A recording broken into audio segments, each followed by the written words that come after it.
Tonight, DC has heard your complaints about Lobo getting his own book and said, don't worry, Klarion will be so much worse. Superman and Wonder Woman have their first relationship fight over who's going to water the houseplants. And clear out your wallets because DC Editorial has gone all in on their third weekly series that we will be stuck with for the next 6 months.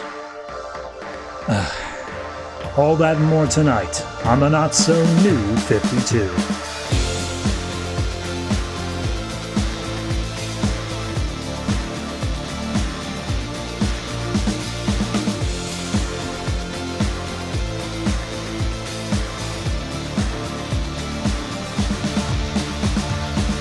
Hello everyone and welcome to episode 162 of the Not So New 52. I am your host and it's a lighter week. Huzzah, hooray, sandwiched in between a bunch of super awful, horrible weeks with way too many comics. I managed to squeeze out one where it's only 13 comics to talk about. Gotta say, very stoked about that. However, it is not an easy week. No. They decided that they're going to drop a whole bunch of extra stuff this week just to make life a little bit difficult for me. So I'll go ahead and jump into that as soon as I let you know. Over on the YouTube channel, for anybody who is following modern DC Comics, which you obviously should be, please don't only listen to me, we are entering a new era. A new initiative. It is called DC All In that just began last week. So in honor of that, I have switched up the thumbnails that I am using for the YouTube videos. They are still very much a work in progress. They are still very much able to be molded.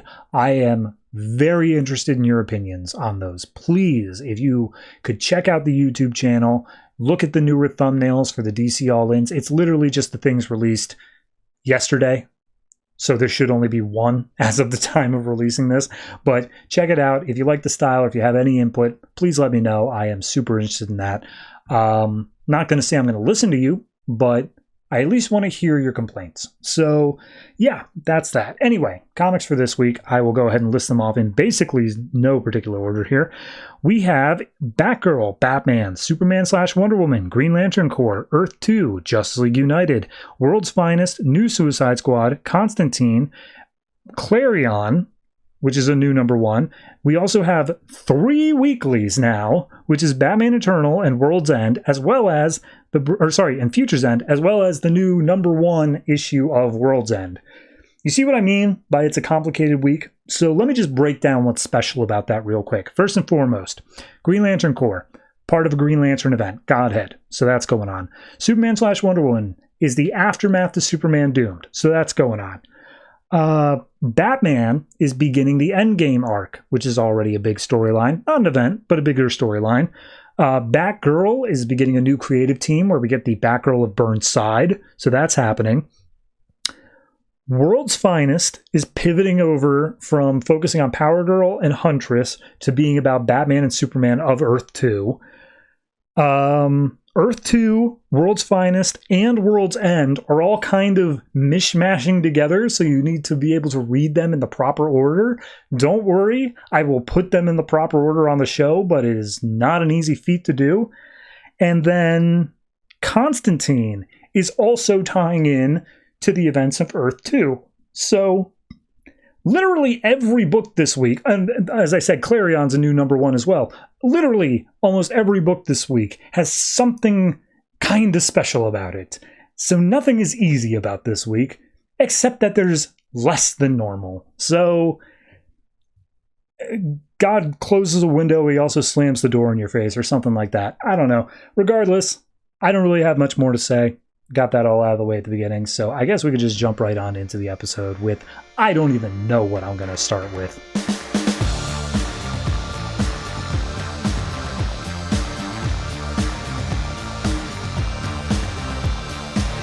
Earth 2 World's End #1, written by a whole team of people. Daniel H. Wilson, Marguerite Bennett, and Mike Johnson. Art by Jesus, Arjun Siaf, Sandra Hope, Danny Mickey, Jorge Jimenez, Eddie Barrows, Eber Ferreira, Paulo Siqueira, Cam Smith, and breakdowns by Scott McDaniel. I will not be saying that at the beginning of every issue. I'll just call them the team. So, this is the third and final weekly of the New 52. It is tying in directly to the stories going on in Earth 2 and World's Finest, and it is just, we need to kick out more issues of that, I guess, because we are moving forward very quickly there. So this first issue is essentially just a recap of everything that's been happening in Earth 2, and a little bit of forward progression, tiniest little bit at the end. So I'll move through it pretty quickly here.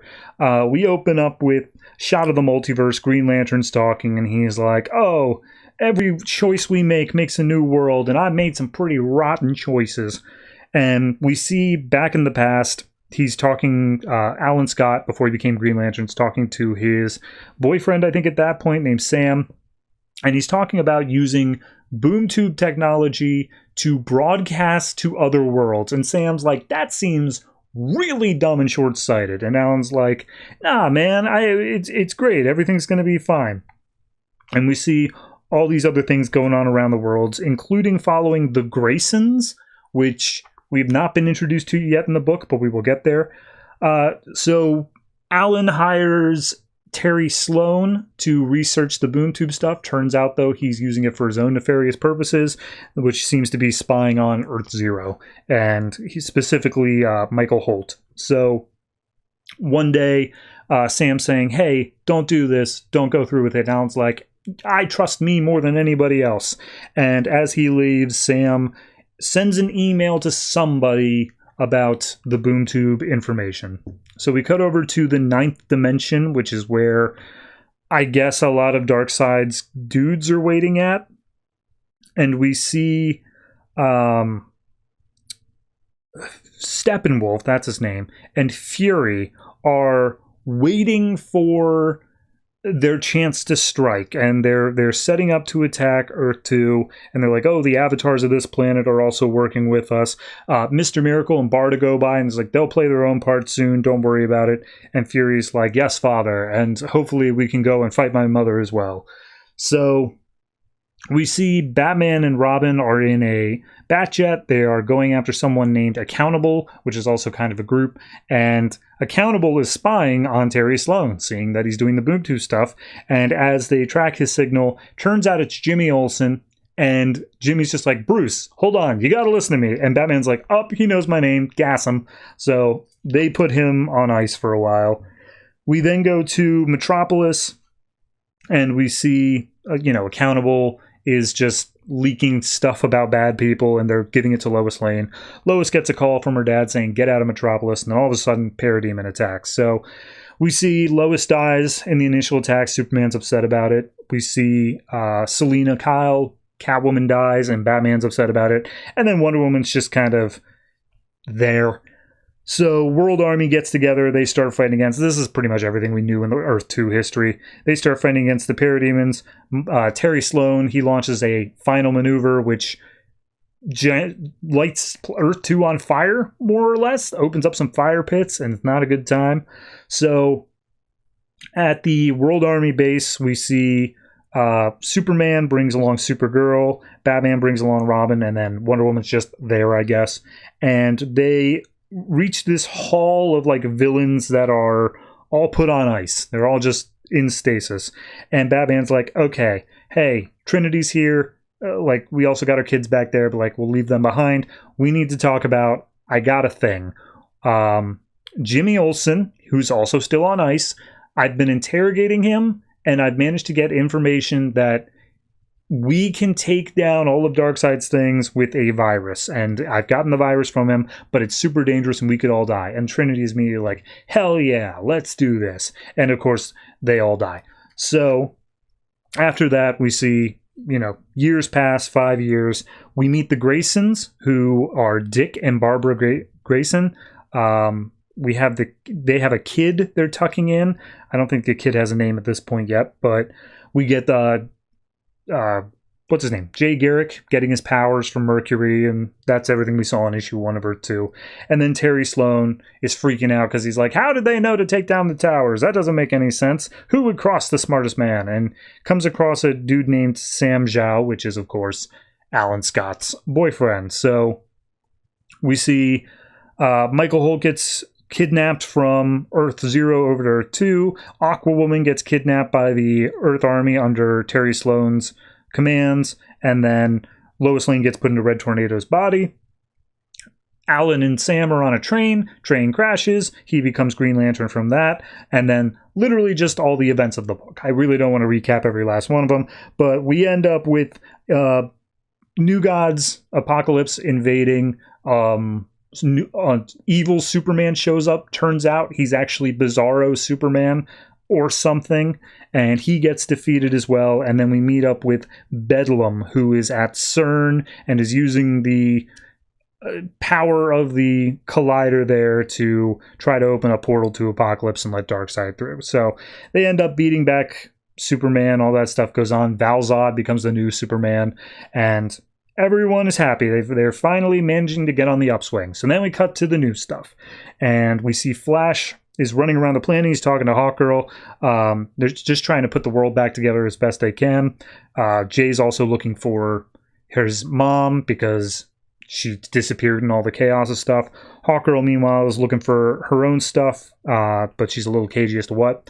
We then cut over to a World Army stronghold in Chicago where a bunch of refugees are hanging out. We meet up with Dick Grayson, and he's picked up a teddy bear for his son John Grayson, I guess.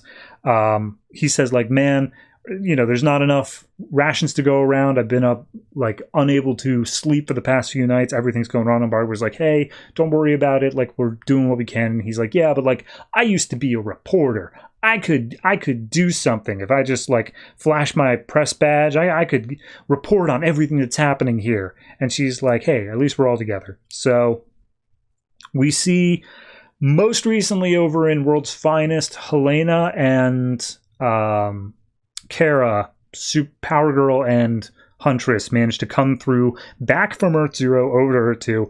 They're seeing the world's friggin' destroyed, and they're like, Jesus Christ, this is awful. Everything sucks. Why did we do this? And as they look on TV and they see Val-Zod Superman and, who is, unbeknownst to her, Thomas Wayne Batman, they're like, who the hell are these guys? What the hell's going on here? Then she immediately knows that's not my dad. So at that point, we cut over to Geneva. We see all these fires and explosions are going on. The superheroes are trying to help as best they can. And Batman's just like, okay, we need to coordinate with the World Army, or we need to stop this war once and for all. And Val's like, hey, maybe we should focus on saving some people, okay? Like, we're doing everything we can. So they look up to the sky and they see Power Girl and Huntress coming in. They're like, what the hell are those? So we cut back over to Amazonia, which is currently the base of operations for the World Army. And Commander Khan is basically asking for more funds and stuff. And the people up top are like, no, you beat them back. We're just going to work on rebuilding. You're not going to get more troops. And he's like, this is exactly when we need more troops. Like, they're going to be coming back. We need to take care of this now. And they're like, no, bye. So he walks off. He asks Sandman, Wesley Dodds, if there's any good news, and he's like, "We can't find Bedlam or Terry Sloan. They're just gone. We don't know where they are." And it's like, "Well, keep looking. By the way, where's Oliver Queen at? We could have some stuff for him." And it's like, seriously, he's gone too. We have no idea where anybody is. So we cut over to Puerto Rico in a giant observatory, and that's where Bedlam, Sloan, and Holt are. And Bedlam's like, "Well, you guys have done great for me. You built some stuff, and Apocalypse craves its reward, so I'm going to give you your reward, and that is death." And so he's about to kill them. We see Barda is hanging out with Fury, watching over Mr. Miracle, making sure he doesn't escape, and then all of a sudden, loud boom tube noise coming from Apocalypse. It interrupts Fury, it interrupts Bedlam, and just like, yes, of course, what message from Apocalypse, let's see what he wants. Turns out Hawkgirl, her whole thing she was doing was trying to find Dr. Fate, because he's flying around just throwing out random ass riddles and stuff like that. I'm not going to repeat everything he says, but the one thing that he says at the very end here is Depart as one we must and soon to take our refuge on the crimson moon. So that's a hint. And so as he just immediately starts flying off, and Hawkgirl's like, okay, well, I found him, and he's still crazy. He says that there's a visitor coming. Should I follow him? And it's just like, yeah, probably. So Power Girl and Helena immediately almost like start fighting with the rest of the heroes, just being like, why are you using their symbols? You have no right to stand where they stood. And immediately Thomas Wayne is like, holy, you're my granddaughter. Oh, hey, I'm Thomas. I know you. Helena, and Lois over in the Red Tornado body goes over to Kara being like, I thought you were dead. And she's like, you're a robot. I don't know you. And she recounts some memories from Kara's childhood. And she's like, oh my God, Lois, who apparently she saw as a mother figure. So she calls her mom. So all of a sudden, there's another giant-ass earthquake. We see at the 4 fire pits around the world, giant-ass monster creatures just start coming up out of these pits in huge explosions. And the one in Geneva, right next to where they're hanging out, we meet up with Klee, the Fury of Apocalypse. And she says, oh, with me, Darkseid will rise. So tune in next week for what the hell's a Klee. Yeah. It's just more Earth 2. That's the, like, don't get me wrong, I'm sure we're building to some big old ending, and it's going to be a big deal, and we got to do this weekly because it's all got to wrap up by the time we do Convergence, but like, it's just more Earth 2. To the fact where rereading this, I thought there was stuff that was in this book that was actually in the Earth 2 book. So yeah, it's going to get a little bit confusing for a while here, but ultimately, it's not bad. I mean, this was definitely just set up for people who were not reading Earth 2, but did want to check out a weekly, and I get that. But for me personally, half this issue was just, yeah, I know. And then the second half was, okay, I guess that's what we're doing now. So, yeah, I'm going to say this one is it's kind of like a flat 7 for right now. It's not a bad one. It's not a great one. It's just, all right, this is what we're doing. Get ready for this every single week. And I can't say I'm too excited about it, but it's not the worst thing that could be happening.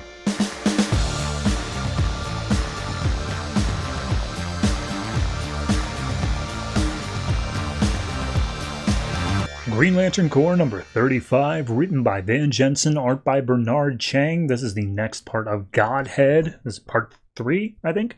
The previous part was in Green Lantern, and then the planet that the New Gods totally just destroyed with all of the Lantern Ring energy. They had Hal send John Stewart and a bunch of other like lanterns with him to go investigate that. And that's what this one's all about. So they arrive on the planet and they see that it is absolutely just awful. Like, everything is dead. They have no idea what's going on. They see this weird little mystery vine plant thing that immediately reaches out and grabs hold of Vath, who is one of the lanterns there. And so they slash it off, and they're just like, okay, this is a weird plant. Ring, do an analysis, and it's like, got us. We have no idea what it is. So like, all right, where is it coming from? They're like, oh, it's forced cellular evolution because of emotional energy. And it's just like, okay, what color did it? And it's like, all the colors did it. Red, orange. Yeah, okay, we get it. We know all the colors. So John Stewart and the rest of the group come to like, okay, whoever did this, the people who caused this massive burst of energy, they have all of the ring colors. So we need to figure out what's going on there. But first, let's see what we can figure out on this planet. So they do a scan for the natives of the planet of Aden, and they have come up with nothing. There were 0 natives left around. And so John's like, okay, expand it out to like a little bit closer, like 98% DNA match. And they're like, oh, there's a few inside here. So they go up into this building, and then as soon as they get up to the windows, immediately this horrific beast crashes out and starts attacking John, tackles him to the ground. They're all like, okay, John probably has that handled. Let's everyone be on the lookout for our own thing. And immediately like 3 more jump out to attack the rest of them. So John manages to take care of it. He knocks it out. They all use constructs to take care of the other ones. And they're questioning it. They're like, what do you do with the Adians? Or the Adinians? And one of them comes up and is like ready to start torturing it for answers. He's like, oh, let it out. I'll make it talk. And the beast just crashes out of the thing. And they're like, what? How in the hell could it break through one of our constructs? That's insane. And then it gets its head smashed in. And they're like, what? And as they look around, they see that it is one of the new gods. His name is Uga. I'm not making that up. And he's like, yeah, hey, you just got to bash its head in. We figured that out, trial and error. You guys must be the Lanterns of the Green. And they're like, yeah, Green Lanterns. That's what we call ourselves. And it's like, that's a stupid name. So he's like, yeah, look, we're giving them a merciful death, everything on this planet, because otherwise they would slowly die a horrible, awful death. And he points over to one of the other ones who has like giant orange spikes growing out of it. And it's like, see, that's what happens if you leave it to itself. And John's like, okay, did they wipe out the entire planet's population? And it's like, no, these are the planet's population. And John immediately puts two and two together. He's like, you did this. You're responsible. And they're like, whoa, hold on. We used your guys' rings. New gods are perfect. We were using your guys' tech, so that's on you. And he basically says, all right, look, if you guys aren't going to get out of the way, you're going to submit to us or we're going to make you. So we then cut over to New Genesis, and we see the tech guy for Highfather's looking over the rings, and he's like, yeah, bad news, Highfather. The life equation, it ain't in these rings. I like individually, these rings are just kind of like, they're neat, they're cool, but they don't have the life equation in them. But Metron's comes in and he's like, well, I got some good news. I saw a big burst of energy way out near like the edge of the source wall, and it's the White Lantern, and he definitely has the life equation in him. So Highfather's like, all right, well, I'm going to go do that being, that creature who has the White Lantern, a mercy, because surely that's not a power for a human. That's only for a god. I will save him from whatever fate is in store. And so he opens up a boom tube and seemingly heads off to wherever Kyle is for the next issue. We cut back to the planet, and John's still accusing them of like, you destroyed an entire planet, a civilization. And he's just like, hey, I'm a god. Give me some respect. And he's like, oh, okay, well, it doesn't mean you're above the law. And he puts him in green construct handcuffs. And immediately Hugo's just like, screw this. And he busts out of it with like zero problem whatsoever. All the other lanterns are like, all right, well, guess we need to be more aggressive. So they start fighting against John. Immediately is just held up by his neck, and he's just like, how can you be so callous about this? You claim so many lives here. And it's just like, hey, the stakes are big enough, we had to crack a few eggs. This is exactly like what godhood is all about. So he knocks John through a bunch of buildings. The rest of the lanterns come in and start fighting, and honestly, it's just a smackdown, more or less. Like, they keep on making these constructs in order to attack them, and they're just like, this is stupid, and they just smash through them with like their hammers and maces and stuff like that. So absolutely no chance that the Green Lanterns are getting out of this one. Vath gets caught up in an explosion. He seems to be out for the count. The other one, I can still not remember his name at all. Isamat, there it is. He gets super pissed off that Vath was exploded, and as Arisia is almost crushed by one of them, John pulls in a truck and just runs into one of them just to run some defense, and he's like, okay, Isamat's in trouble, we gotta go save him. So we see that Isamat's about to have like Uga says, I collect ears as trophies, but you don't have ears, so I'm gonna have to take something else. And then all of a sudden, the hand that Uga's holding him up by gets shot off by John with a sniper rifle. And we see the Green Lantern ring come off of that finger, go on to Isamat's other finger, and then they're just like, okay, we gotta bounce. You guys, John says, you guys get out of here, get them to safety, I'm gonna buy you some time. And Uga's like, oh, a noble sacrifice, but it was all in vain. And he's like, oh, no. See, here's the thing. I'm an architect, and that's not just about building buildings. You got to know how to bring them down, too. And he causes all these constructs around nearby buildings, wraps it around them like chains, and just pulls everything down onto them, which does give the new gods pause at the very least. So we cut back over to Mogo, which, again, is not dead at this point, but doesn't have his ring. And the crew that went out with Hal to fight against the people at the source wall, they're getting readings back that all of them are like dead. Like, there's barely any of them left. So Kilowog and some other lantern are like, okay, we know where we have to meet up with them. We got to get off of Mogo, and we're going to have to take as many lanterns as we can, but they're not going to like where we're going. I think it's New Corrigar. I think I remember that being the place, so yellow lanterns. Anyway, we see that John catches up with the rest of his team. Isamat's arm is already growing back, but Vash is in very bad shape. Doesn't look like he's going to be able to make it. And John's like, okay, we are going to have to try to get off the planet and pass the new gods. Like, that's our only option here. And the new gods just boom tube in right next to them, just being like, you thought you could get away, but you can't. I'm here to take you out. And just remember, I offered you mercy. So they put up constructs just to defend themselves as long as they can. And then all of a sudden behind them, Indigo Tribe, Indigo 1, teleports in behind saying, hey, Green Lanterns, you're not going to make it through this. I got orders to bring you with me. And John's like, orders from who? What? And they don't get any chance to respond because their constructs start failing. They got to go through the portal. They teleport out. And the new gods left are like, all right, well, you know, they got spunk. They got some determination. But regardless, we'll take them out later. We got to deal with this planet. That's our task right now. So we see Uga returning to the wholesale genocide and slaughter of the Aidians. I mean, it's fine. It's good. It definitely feels like, okay, for anyone who wasn't reading the other books, who didn't read the one shot, we're just kind of catching you up to pace here. We're saying new gods are doing bad things. They're against the lanterns, and all the lanterns are going to have to come together. It's more or less just that with a fight scene thrown on top of it. Is it necessary if you're reading the whole event? No, I wouldn't say so, but it's not a bad issue to introduce yourself to the event with either. So I'd probably give it a 7.5. I think it's decently well done. It's got some nice artistic flair to it. I do really appreciate when, I think it's this book specifically does a thing where certain panels are just two-toned, like whites and then whatever color you're going for, red, green, whatever. I like when they do that here. It adds a nice little punch and a visual flair to let you know, important moment. This is a thing you need to pay attention to. So, 7.5, and I have no idea what the next issue is.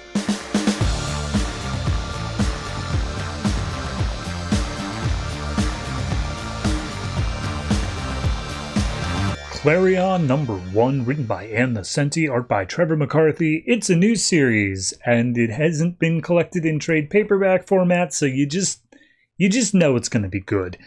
So we open up with Klarion talking about how he's at a crossroads in the multiverse, and he's just wanting to explore. He's got a whole bunch of different places he's got his eye on, all of them strangely Earth. And as he's standing at this crossroads, he flashes back to why he's doing this whole thing anyway, and it turns out he was at some sort of a magic school, and his teacher was punishing him for not doing things properly, and so Klarion cast a spell on his teacher, and now he's not able to go back. And so as he's standing here at the crossroads, all of a sudden this black Cadillac comes up with the devil inside of it, or a very demonic-looking guy, and he's like, hey, I'm going to where some chaos is. You want to join? And Clarion's just like, yeah, sure, whatever. So he gets in the car, and they start talking about like, oh yeah, well, where we're going, magic people aren't accepted, so you need to make your skin less blue and hide your like rune tattoos or whatever. And Klarion says, oh, well, where I come from, magic's super common. Everyone's magical, but like all of them suck at it. I'm the only one who's any good. And the devil says, all right, well, there's a place called the Moody Museum. That's where all the magical people go. They can hide out there. So go check out that place. And Clarion's just like, all right, so are you actually the devil? And he's like, nah, my name's Beelzebub. Totally different. I'm a barber. And so he drops Klarion off and then just drives away. And as Klarion like immediately lands, he does change his skin color, and he sees some kid getting beat up, and they're calling him a freak and a creep. And so Clarion's like, well, I'm not going to have that. So he goes over, helps the kid out, and just casts some spell on the other kids. Klarion sees up in a tower is some girl that's watching, and so he helps the kid up. The kid's name is Rasp. We'll get to it. And he's like, yeah, no, hey, no one saw you getting beat up except for that girl up there. And he's like, oh, man, I really like that girl. Her name's Zell. So he walks with Klarion for a while and says, yeah, hey, I've got a lot of pressure on me. Those guys, they were just, don't worry about it. I'll go take care of them. By the way, there's this heavy metal tech band playing downtown at the Necropolitan Club. You should check it out. And Clarion's like, all right, sure, whatever. So we continuously keep popping over to the Necropolitan Club, where there's some people who I guess are keeping track of Klarion and Rasp and like a bunch of other people, and they're trying to make it so that they will show up to the club that night. I'll get back to it later, but they get their first little pop-up here. So Klarion gets to the Moody Museum. He steps inside, and apparently something about a sous chef needed, and Clarion's like, yeah, I could do that. I could chop stuff up, whatever. So he gets in, and he meets up with this woman who's very, I want to say alien looking, but like still human, like human form. And her name is Piper. Apparently she's somewhat in charge of the place. Clarion's been holding on to this little, I forget what it's called, but like the little stick with a bag on the end of it. And inside is a jarred kitten. And he's like, oh, this is my cat Tickle. She died choking on a hairball. And Piper's like, oh, well, she must have had Rapunzel syndrome, the compulsion to eat hair. Very sad, whatever. Anyway, here's your room. You've got roof access. Try not to do everything too freaky. And Clarion's like, I'm in, I'll try, whatever. So he goes up, gets settled in. He goes down and talks to the chef named Noah. And as he walks in, he startles Noah, and so one of his birds that's on his shoulder, named Shirley, flies out the door. Klarion has to go chase it. He uses a spell in order to do so and starts like doing weird stuff to it, like throwing it around a little bit. Not hurting it, but just, you know, telekinetic stuff. And Piper comes out and just like, hey, what are you doing to Shirley? And he's like, nothing. And she's like, you looks like you're casting a spell. Remember, consent is key. Oh, you got to treat all living beings with respect and not hurt anybody. That's magic rule number 1. And if you don't, you're going to have bad karma. And Clarion's like, pshaw, karma. That's stupid. So he goes back up to his room. We cut back over to the Necropolitan, and we see that the people there have created a magical invitation to send to Zell that will like force her to show up on the basis that it'll convince her that she'll meet the love of her life that night. And then Rasp is already just there. And the reason he's called Rasp is because he is several generations removed of Rasputin, the Russian sorcerer guy. Yeah. Anyway, we get the person in charge of the Necropolitan, puts on like some sort of spell that makes him look more approachable. And he goes out and he's like, hey man, Rasp, that's some cool headphones you got, man. Rasp's like, whatever, you got the stuff. And it turns out that he's here to pick up something that is going to give him an edge against the guys that he wants to fight against. And it turns out it's some techno-retinal implants or something like that. And he's just like, oh yeah, it's straight off the market, super high tech, just pop this pill in. So Rasp eats it, his eyes start glowing, and he's saying like, yeah, no, you can get rid of the rest of your tech. You're now tech yourself. So Klarion goes, meets up with Zell, who I guess is also in the house, and she's like, hey, I saw you helping Rasp. He's a good guy. Thanks for helping him. And they start getting onto the topic of karma and saying how Rasp is out for revenge and that's bad karma. And Clarion's like, karma doesn't exist. We got billionaires that live to 100, and Jesus Christ himself only like died at 30 in a horrific way. And she's like, okay, I don't have anything more to add. Let's go to that club tonight. So later on, they make their way into the club. They meet up with Rasp, who is looking a lot more darker. He's got like, everyone's wearing black, but he also is now wearing black. And as he sees Zell and Klarion approaching him together, Rasp is like, you're with my girl. How dare you? Get out of my way, weird kid. And so he goes up to the dude on stage, who is the one who was bullying him earlier, pulls out a magical whip and starts attacking him with it. And he steals the guy's guitar and starts wailing on it. And as the dude gets up, he's like, nobody touches my guitar. And Rasp just starts knocking him down with the whip again. So at this point, Klarion gets involved. He tells Rasp to chill out. And Rasp is like, you're stealing my girl. You shut up. I don't even like you. And So they start battling against each other, saying that they're going to take it outside. And we see Piper and I think Noah are saying, oh, that Clarion's a weird kid, and Rasp is willing to die to stay ahead on the tech curve. We always knew technology would be the biggest issue. Should we intervene? And they look like they're casting a spell, but I don't know. All right, let's get this out of the way first. This is an Nocenti book. Already, you're starting with a low bar.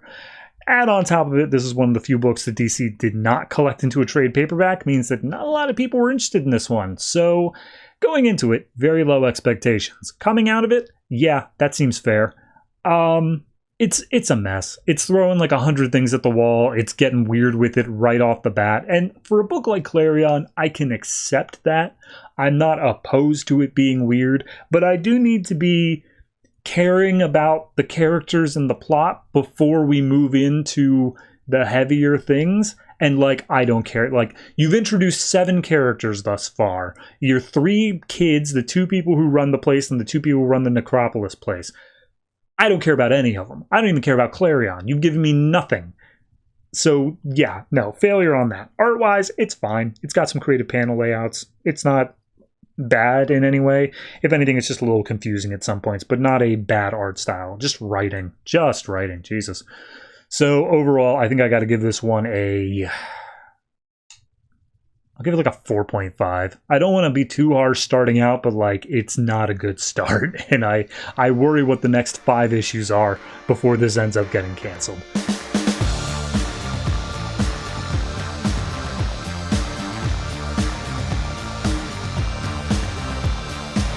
Batman number 35, written by Scott Snyder, art by Greg Capullo. This is the first part of Endgame, which, I mean, you don't get that through this, but yeah, obviously it is. So we open up in Gotham, and we of course get Scott Snyder's favorite thing.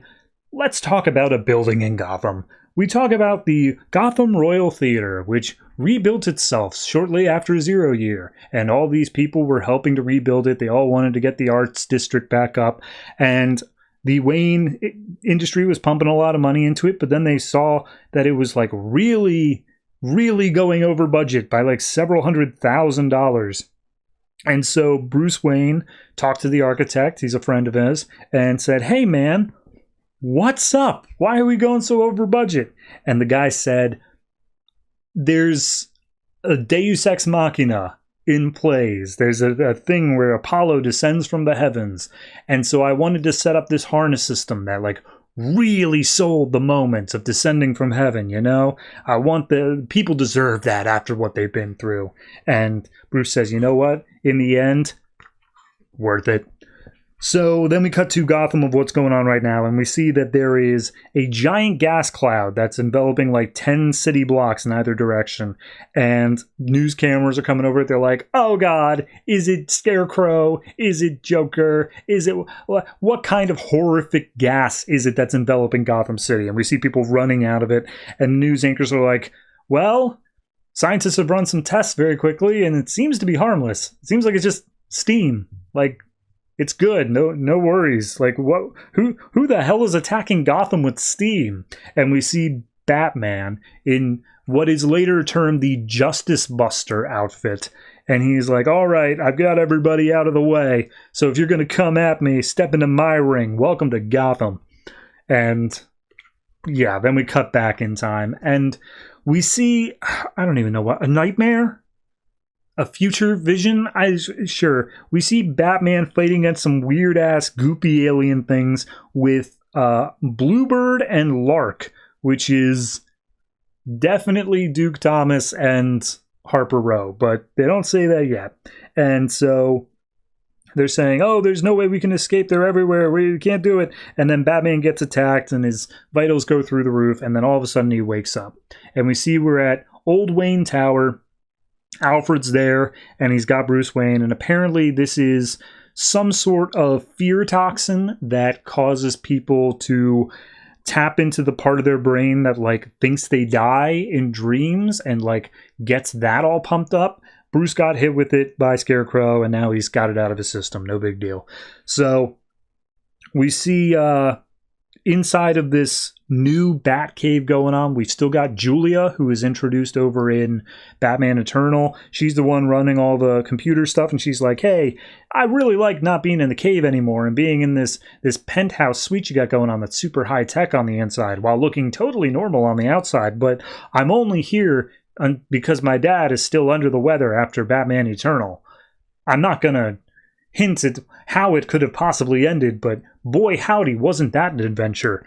So literally we get a solid page of like Bruce and Alfred just looking over the city and just start laughing about like, oh man, we're both getting so old, but Gotham stays young, ain't that right? And they're like, says you, I'm freaking Batman.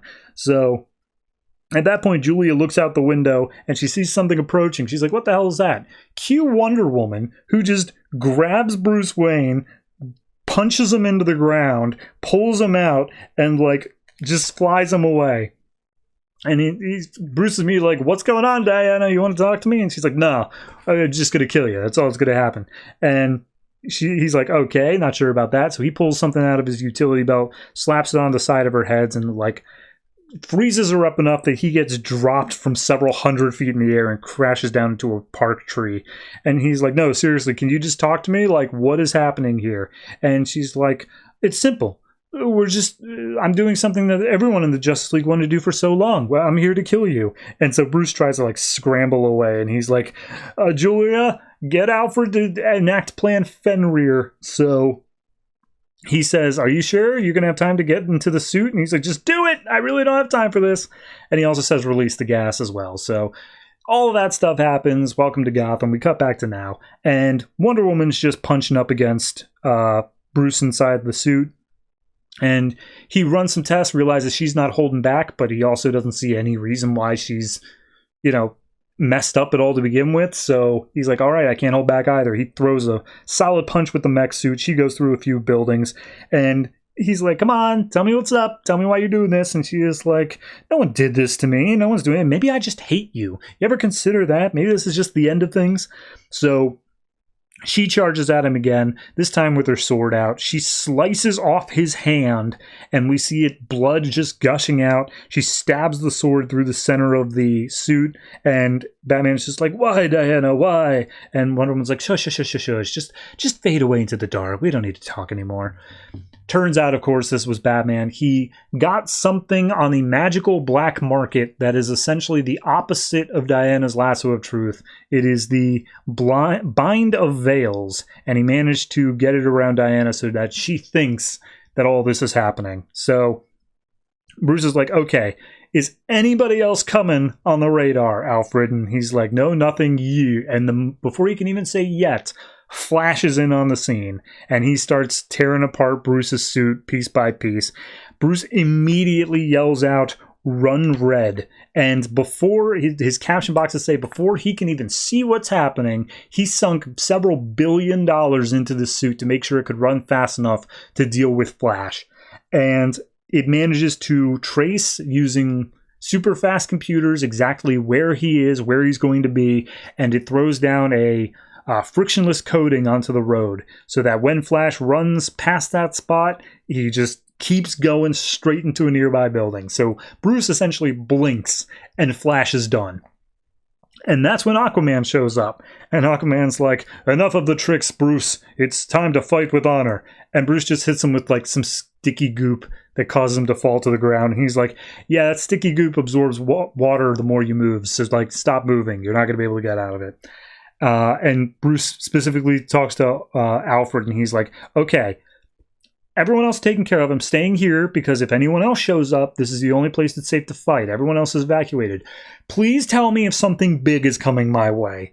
And he's like, yeah, there's something on the radar, something big. And he's like, oh God, if it's Cyborg, I got electromagnetic stuff. If it's Green Lantern, I've got citrine neuralizer, which I'm pretty sure is just yellow stuff. And he's just like, please don't let it be who I think it is. Let him still be off planet. But no, immediately Bruce just goes through the theater he was talking about earlier, several walls. His suit is completely messed up, and he remarks back like, yeah, no, that when the gods come down from heaven thing from earlier, it's not this awe-stricken moment. It's terrifying because Superman comes down and he's like, hey, Bruce, sorry about your suit. We're just going to kill you. And Bruce is like, come on, talk to me, Clark. Who did this to you? And Clark's just like, who? Well, Bruce, funny story. And all the other Justice League members start laughing, and Batman's just like, oh God, no, not him. Oh, we're already doing another story about him. And Superman cracks open this crooked smile, and he's like, oh yes, and no one's going to save you this time. Ha ha ha ha ha ha ha ha ha ha. So yeah, it's Joker. Clearly it's Joker. Why would it not be? It's a solid intro. I mean, you get the Batman versus the Justice League, and all he can do is just stall as best he can. And yeah, he's got some ways to fight against them, but I think they do a good job of making it at least realistic of all the contingencies and whatnot he could possibly set up, and how he doesn't really have anything that's that good against Superman. So, nah, I enjoyed it. I think art-wise it's good. The only thing I'll critique a little bit is the fact that because of the way Batman Eternal is structured, this has to take place afterwards, and yet they just refuse to spoil it. They refuse to acknowledge. They're just like, of course Batman makes it out okay, and like you can see these other characters are fine, but like we're not going to tell you how it ended. And to that is like a little bit of like, all right, if you gotta. But I kind of wish they would have just been like, this is set vaguely in the middle of it, rather than explicitly saying this is after that. So yeah, no, this is I'll give this one an 8. I think it's the art is what really sells it for me, and also as much as Bat-God is a little annoying at times, it's fun. It's fun in little spurts like this, so I'll take it. Yeah, 8 for this. Looking forward to the next one.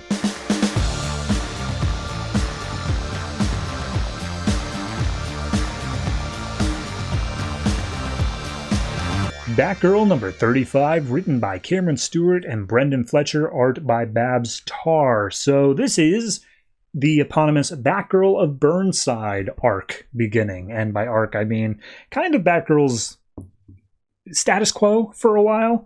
Last issue, we had Batgirl just basically saying, hey, I want to move out. And that kind of just picks up here. She's talking to Alicia. She's moving out.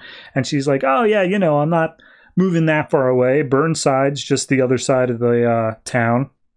And it's basically the college side of town, more or less. So we see her saying goodbye to Alicia, meeting up with her new roommate named Frankie.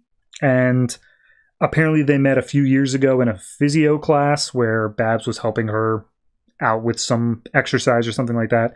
And they're introduced, you know, everyone's cool with each other, everyone's fine, and saying, hey, yeah, Alicia, we're throwing a housewarming party tonight. Why don't you stay? And she's like, no. There's this protest I'm going to because there's a guy named Riot Black who hosts a blackmailing website called The Black Book, and he somehow gets all of this information on like random people and just blasts it out for everybody for the fun of it. And Alicia got caught up in it. She got blackmailed, and her photos or whatever were posted. And she's like, yeah, no, it's totally awful, but I'm going to go protest that tonight, so maybe I'll be by afterwards. And she basically tells Babs, hey, you still have a key to my place. You are always welcome there if you need it. Give me a call. I want to stay close. So we then cut to 2:36 the next day, and Babs has been missing texts and calls. Turns out she got super wasted last night at the party. She wakes up, and her roommate's calling her out saying, hey, yeah, you got someone waiting for you here. And she comes out with a hangover. She's like, who could possibly be waiting for me? We also get introduced to Liz, who I think is the other roommate in this place. And the guest that was waiting for her is this shirtless man who just says, hey, what's up? And Babs is walking around in her underwear. She gets freaked out. She's like, oh, God, who are you? And the guy's like, oof, ouch. Turns out this is Troy, who he was making out with Barbara all last night after she got blackout drunk. So at that point, Frankie says, hey, yeah, no, you were asleep in your own room. He slept out on the couch. It wasn't a thing. It's whatever. And they start talking about how they're meeting up with guys and stuff on this dating app called Hook, Hooq.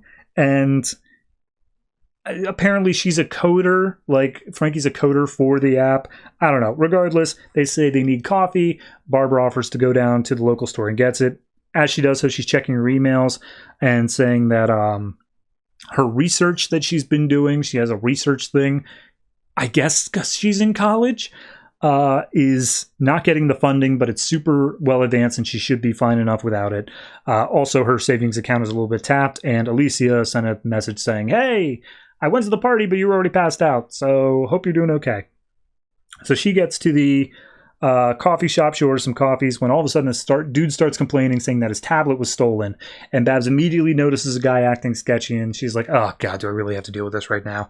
So she runs out of the coffee place after placing her order, sees the guy running, does like a mental map of Gotham to catch up with him, and she manages to get ahead of him, drops down in front, and the dude's like, what are you, 14? Like, I'm not scared of you. And she's like, pshaw, I'm legal. And she kicks him in the face, punches him, takes his bag, and throws up because she was still getting over the hangover.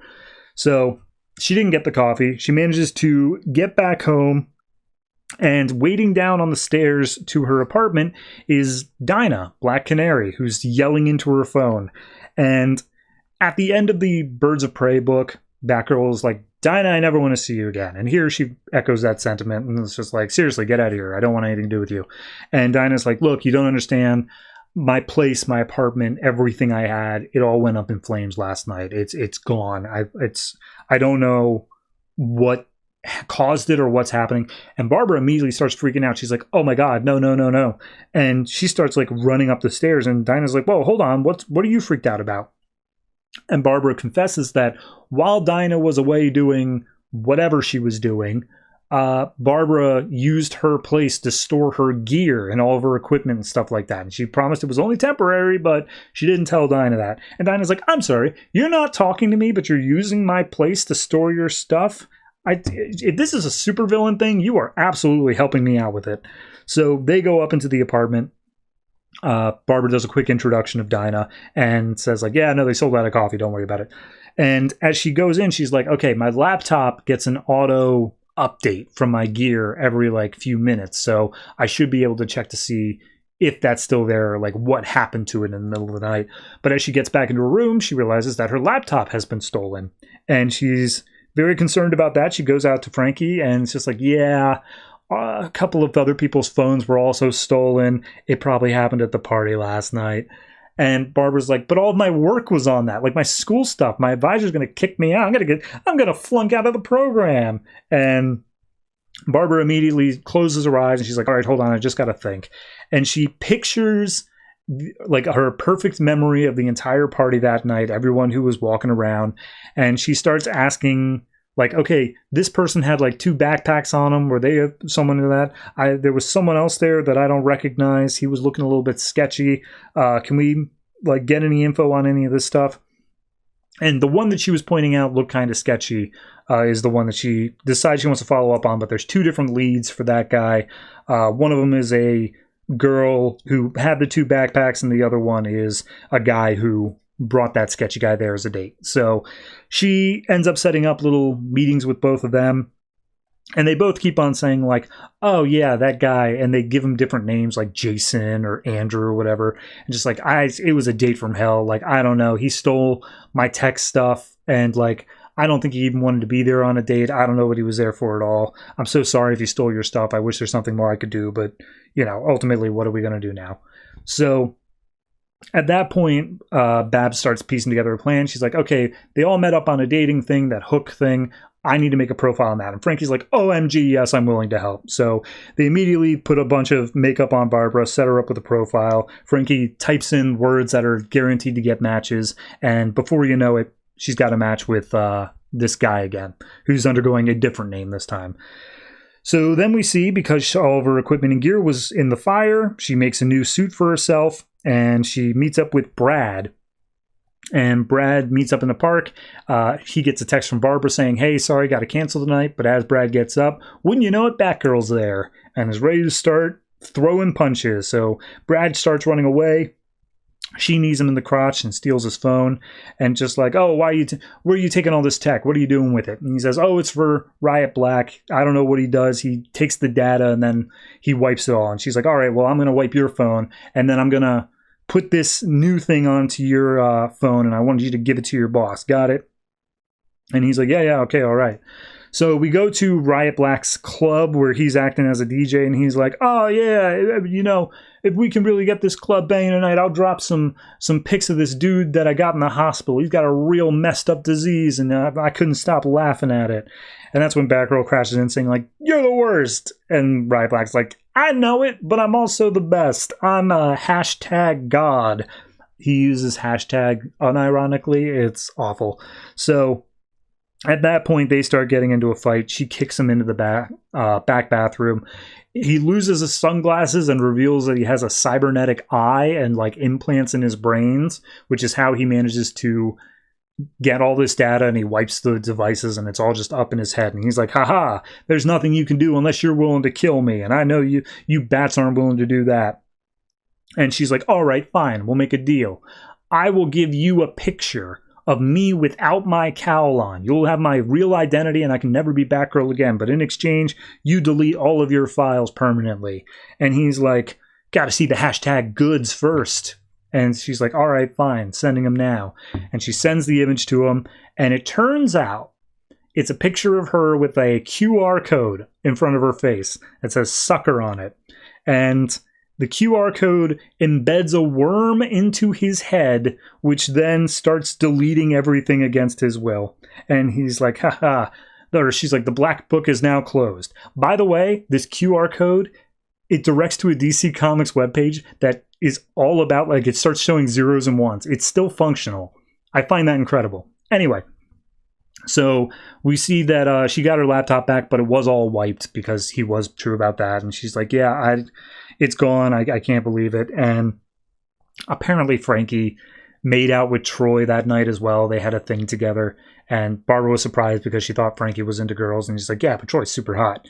So at that point, Dinah comes up and she's like, hey, I need to talk to Barbara alone. Frankie goes out. Barbara's like, hey, sorry, I don't have like anything more to tell you except that I had some remote controlled incendiary devices on my like van. And I think that when my laptop got wiped, it activated them. So I think my stuff is the reason that your place burnt down. And Dinah's immediately like, okay, well, as much as you hate me, I now hate you just as much. So I hope that's worth it. And all of a sudden, Bab's phone goes off and says, hey, you won tonight, but you're not fit to take over or protect Burnside. Step aside or this is going to hurt. And she's like, oh no, somebody knows my secret identity. Okay.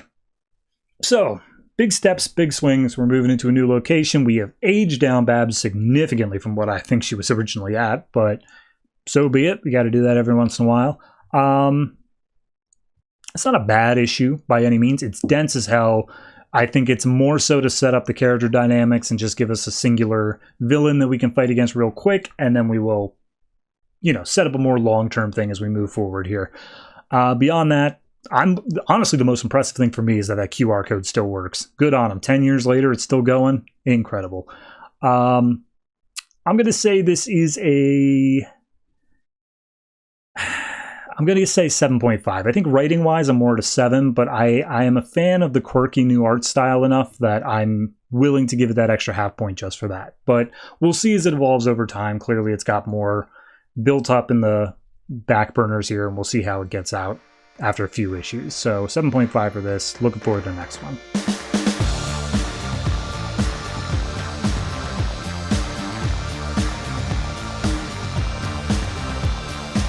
Superman Wonder Woman number 12, written by Charles Soule, art by Jack Herbert. So this is a Superman Doomed aftermath, which is basically just what happens when Superman catches back up with Wonder Woman.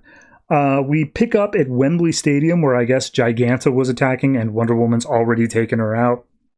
And all of a sudden, the crowd goes wild, and she looks around to see what's going on, and she sees Superman has arrived. He's got his beard from being out in space for a while, and they hug, and he's just like, hey, yeah, sorry, I was stuck in a black hole, couldn't shave. I hope that's all right. Do you like it? And she's like, yeah, we'll see.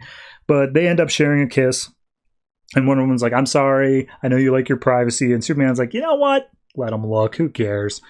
So we then cut to before everything. Like, they just started their relationship.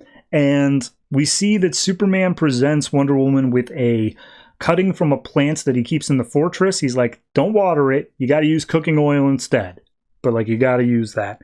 And he's like, oh, you know, it's beautiful and a little bit strange, just like you, baby girl. And at that point, they both get an alert. Some big storm thing's going on. And it's like, all right, well, we'll deal with that and we'll come back to this. So they go do that. We see Wonder Woman gets back to her place. She brings the plant inside, sets it on the counter, when immediately, hostage situation, got to go deal with that as well. And I think that's a hostage situation for Trinity War as well. So we see that the plant is just left there, as she literally has no time to return back home between all of the other events that happened in this book, and then Superman doomed, and like all of the other stuff going on. She's just like, all right, well, couldn't make it back. And then now is the first time that there's been enough downtime that she's able to go back. So her and Superman both come back, and he's just like, oh yeah, well, you know, I wrote that thing about the world not needing Superman, but, you know, I'm still hoping that you might need a Superman, you know what I'm saying? She's like, oh yeah, I've got the best place for fish and chips in London. And so they make their way into the apartment, they're having a good time, and the moment they unlock the door, this plant has grown and evolved into this alien creature that immediately just starts hissing past them as it just scuttles out the door and jumps over the edge of the railing. And Superman's like, you forgot to give it cooking oil. And Wonder Woman's like, oh, I'm sorry. Next time I'm out, I'll just ask for someone downstairs. You know, I'll ask Brainiac for 5 minutes to just go water my plants. And he's like, not water, oil. It likes oil. So we see just down the street at a gas station, it's all the pumps are being torn up as this beast is trying to fill itself up with oil as much as possible. And Superman's like, all right, any ideas on how to deal with this? And she's like, there's a lot of gas, so I wouldn't use your heat vision. He's like, yeah, noted. So as they come to stop it, they're ready to grab it. It immediately dives down into this like underground cavern area. Wonder Woman asks the dude running the gas station like what it is, and he's like, oh, well, that's how we get our gas. Like, it's all centralized. That going through that will literally lead you all the way to the petroleum reserves and like oil rigs and stuff like that. And he's just like, great, fantastic. So we see the underground tunnels, Superman's x-raying and trying to get a grip on it, but it's spreading super quick. And she's like, all right, well, we'll just need to move even faster. And Superman's like, man, you know, I just wanted like a few hours alone after everything we've done together. But like, you know, you couldn't even remember to just give it a little bit of cooking oil every once in a while. And one was like, I'm sorry, what? Maybe you should have told me that the flower required oil, and then I would have remembered it. You just said, like, give it oil if you want to live, and like, you know, if it didn't, no big deal. He's like, what do you mean no big deal? That was a gift. Were you willing to let that flower die? And look, I didn't think I would have to be worried about it because you would do what you were supposed to do. And one was like, I'm sorry, you're saying I have an obligation to just do this? Maybe I didn't want to be stuck at home watering a plant. And he's like, it's not water, it's oil. And she's like, it's a turn of phrase. And immediately she stops. She's like, hold on. This is like, I love you. This isn't this. I think I know what's causing this. You go deal with the plant thing. I'm going to go stop this. So she flies off. Superman goes over to some oil rigs in the North Sea that are currently being attacked by the plant creature, which is just absolutely massive. And he's like, okay, how do I stop a giant plant? Got it. So he flies off. We see up on Olympus, Strife is looking through a portal, seeing a whole bunch of military movements and stuff like that because of shortening oil supplies and a crisis coming up. And she's like, oh yeah, that's the ticket. So Wonder Woman comes up being like, hey, you messing with my relationship? And she's like, I'm messing with a lot of things. I mean, maybe I might have pushed it, but like, doesn't that keep the relationship more interesting? And plus, it's my job. What are you going to do? Kill me for doing my job? And she's like, no, but I am going to make your job harder. And she like crushes the scrying pool. And it's just like, there, now you can't enjoy it at all. Bye. And she just flies off. Meanwhile, down in Louisiana, Superman meets up with Alec Holland, Swamp Thing. He's like, hey, Swamp Thing, you here? And Swamp Thing's face just pops out. And he's like, I'm everywhere. He's like, hey, yeah, good to see you. We met once before. And he's like, yeah, no, Superman. Like, you gave me some good advice, and it's been really helpful in the meantime. He's like, awesome, cool. Could you return the favor? I need you to help with something. So Swamp Thing returns to the oil rigs that are being attacked by the giant plant, and he's like, it's a plant. You can talk to plants, right? Can you stop it from doing it? And he's like, I mean, it is a plant, but I can't speak to it. Is it an earth plant? He's like, no, it's a Kryptonian plant. He's like, I mean, I might be able to talk to it in some way, but it looks like it's destroying oil rigs. And I'm not opposed to that as the Keeper of the Green. Like, maybe we should just let it do its thing. And Wonder Woman comes up saying, like, hey, you're the god of plants. I'm the god of war. Nice to meet you. And he's like, likewise. And she's like, look, yes, it's a good thing to not have all that oil coming out anymore, but, like, this isn't the right way to do it, and you know that. So, like, let's not. And he's like, all right, fine. I'll see if I can go talk to the plant, but, like, I don't know if it's going to work. So he touches his finger to it, he absorbs a bit of it, and he starts speaking Kryptonian to it, and seemingly that works. So Superman and Wonder Woman go and sit on the cliffs of Dover, and he's just like, hey, I'm sorry about what I said. And Wonder Woman's like, oh, don't worry about it. It was mostly strife. And she's like, all of it? He's like, well, no, not all of it. We did say some things that we meant in there. But, you know, we're both fighters. That's just who we are. We're both passionate about things. That's not a bad thing to have. And Superman's like, yeah, you know, the harder we struggle, the more precious it becomes. So they say, you know, are you going to take the flower back to the fortress? And he's like, no, I still want you to keep it. And she's like, okay, but, like, I can't guarantee I'm going to be able to water it. And he's like, you know what? Whatever happens, we're ready. And they hold hands and they look at the sunset. And it's super cute.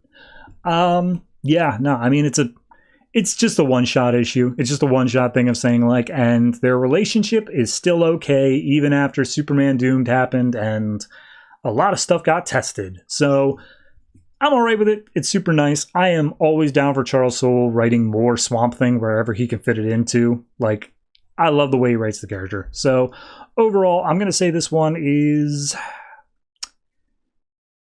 I think I'm going to give it an 8. I think it's really solid in what it does, and it's got some funny beats to it. It's got some heartfelt beats to it. It's a nice little one-shot, all wrapped up into one. Even ignoring Superman Doom tie-in stuff, it's just nice on its own. I don't think you even need Superman Doom to be a part of it. So, yeah, definitely check it out if you have not, and see what happens next.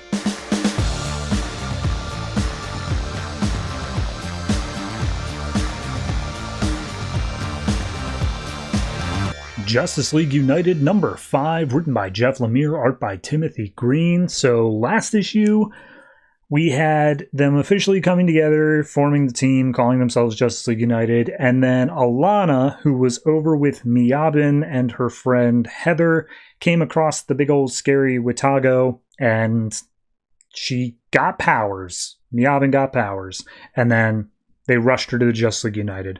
So this issue opens up with a recap basically saying everything that's happened in the arc up to this point, because of course we took a month off for Future's End, so people might not know what the hell's going on. The only other thing worth noting here is Hawkman died. That happened. So we see the team all together, including little baby alien Ultra, and Miyabin and Alana are explaining, like, yeah, we were out there, we were fighting this thing. Alana thinks it's the Abominable Snowman, but Miyabin explains, no, it's the Witago. My grandmother said it was, you know, people went out into the snow, they went crazy, and they started living under the ice and snow, and they turned into Witagos. So they're like boogeymen. And Alana points out, like, it wasn't a boogeyman, it was real, and, like, I fought it, and, like, it's a big deal. So, and then they say, yeah, Miyabin also went superhero. And she's like, I don't know what happened there, but, like, I just said a magic word that my grandma taught me, and it just happened. And then simultaneously, Green Arrow's JLA transmitter starts going off. And he's like, oh, yeah, I just kept it out of nostalgia. But hey, it's Hawkman's. It's Hawkman's transmitter. He might still be alive. Like, we need to go check this out. This might be a big thing. And so Stargirl's like, oh god, are we going back to space now? And Marsh Manhunter's like, no, okay, we've got like 3 different things going on right now. So Alana, Miyabin, and Heather, you guys figure out what the hell's going on with Miyabin's powers. Probably go visit her grandma. Sounds like she's got some ideas. Stargirl, Supergirl, Animal Man, and Green Arrow, you guys deal with the Hawkman thing out in space. And then I'm going to stay here with the kid. little baby Ultra because something weird's going on with the alien kid, and I still got to deal with that. And they're like, okay, cool, great, we can go out into space, but like, how do we get there? We don't have a spaceship or teleporters or anything like that. And then on the screen pops up Sardath from Ran along with Adam Strange, and he's like, hi, sorry, I was listening to like the whole thing. And he's like, yeah, don't worry about it. Anyway, I can teleport you guys. Like, we have teleportation, the Zeta beams. Like, we could do that. And it was like, isn't the whole reason that Adam and Alana can't exist in the same space is because of those Zeta beams? And he's like, bro, that was like a 1 in a trillion thing. I have no idea what caused that. But we've been using these beams for centuries, and nothing bad has ever happened. I promise you I can teleport you to wherever the transmitter says Hawkman is perfectly safe. And they're like, all right, cool, guess we'll do that. And before they even have time to react, boom, already teleported. So at that point, Alana says goodbye to Adam on the screen and says like, hey, yeah, I'm a superhero now. It's great. So they make their way out. We see the team that arrived to the transmitter arrives onto a spaceship that has a big block door that has professionals only spray painted on it. And they're like, oh my God, is this like a space brothel? What the hell is this? And Supergirl x-rays it and says like, oh no, it's even better. And Stargirl's like, what's a brothel? And Animal Man's like, don't ever stop being innocent. It's your best quality. But as they open up the door, Supergirl's like, it's even better. It's a bunch of bounty hunters on the other side. And we open up to like the worst version of Star Wars' Mos Eisley Cantina. So meanwhile, back in Canada, the rest of the plot, we see Miabin is telling Heather, like, Heather, go home. You're not a superhero. I'm with the Justice League now. Go make sure people are safe, because if I can't deal with this Watago thing, you might want to get people to safety. So she goes back home. Miabin goes and visits her grandmother. Lana's there and just like, hi, I'm with the Justice League. How's it going? And she's like, Justice League? What, Miabin, what's going on? And Miabin's like, it was the Watago. It attacked us. And grandmother's just like, that's stupid. That's just an old wives' tale. That's not the truth at all. And then she says the magic word, Kiwatin, and she transforms into her superhero form. And the grandmother's like, oh my God, you finally did it. Okay, cool. Yeah, we need to have a talk. And so she holds hands with Miabin, says the magic spell word as well. And all of a sudden they're teleported into like the mystical wilderness of Canada. And she's like, yes, we've crossed over. This is like kind of the spirit world, but it's more of where our powers come from. And she explains, okay, we are what are called Midaios. We have always been, and at the beginning there is good and there is darkness. Our side represents the good, along with your 7 grandfathers, and each of them represent a good trait like love or truth or wisdom or honesty or whatever like that. But there are also bad things, and that's what the Watago represents. And they are things like deception and greed and fear. And it is our job to take the 7 virtues and go against the 7 fears that are represented in the Watago, and we keep our people safe. Like literally just this singular tribe in Canada. That is your duty. That is all you got to worry about as a Midaio. And sometimes, it goes throughout our bloodline since the dawn of creation, but sometimes the darkness is too much. It overcomes them. That's what happened to your father. Your father was a Midaio. He was killed or overcome by a Watago. And she's like, what? No, my dad died in a car accident. She's like, that's a lie. I made that up. What, you expect me to tell you dark spirits killed him? Like, no, I had to wait till you were ready. But now you're chosen to be protector. You need to go do that. And your powers are reflecting the season that it currently is in Canada. Right now, it's winter, so you have ice powers, but it'll change with the season. So, yeah. And she's like, but I tried stopping the Watago. I couldn't destroy it. And she's like, that's not something you destroy. You can't, it's 2 sides of a coin sort of thing. You just hold it back. You keep on winning the fight over and over again. That's what you do. And she's like, but I'm scared. And he's like, okay, well, scared is the bad feeling. You got to overcome it with like strength and bravery. Okay. So now you're the hero and you can go and free your father from the darkness. So Alana and Miabin fly off to the last place that they remembered, the cave or wherever that they fought against it. And she's like, okay, I can do this. We're going to go in there and we're going to take it out. And before they do anything, the Watago just comes from somewhere else and attacks Alana, gets on her, knocks the ray gun out of her hand, and that's where Miavin's just like, no, Dad, stop! And the Watago casts Alana aside, gives attention to Miavin, and just like, I'm not going to run away, you're my dad, let me help you. And then she starts casting some weird magical spell thing going on. She's like, oh, you don't need to be scared anymore, let me take away the darkness from you. And she does that, and then left standing there instead of the Watago is her father, and the father's just like, oh, I'm sorry I didn't fight the darkness well enough. And she's like, hey, don't worry about it, you're better now. And she's like, yeah, cool, I'm still dead though, so I'm gonna go join the 7 grandfathers. And she's like, you do that, Dad, I'm proud of you. And so he fades away into mist, and we see that he's in his superhero form joining the other 7 grandfathers, and they all fade away as well. And Alana's like, Miavin, you cool? And she's like, yeah, I'm fine, got some closure there, finished my origin story, I'm doing good. And it's like, it sounds cheesy though, right? And Alana's like, I'm still in the middle of my origin story.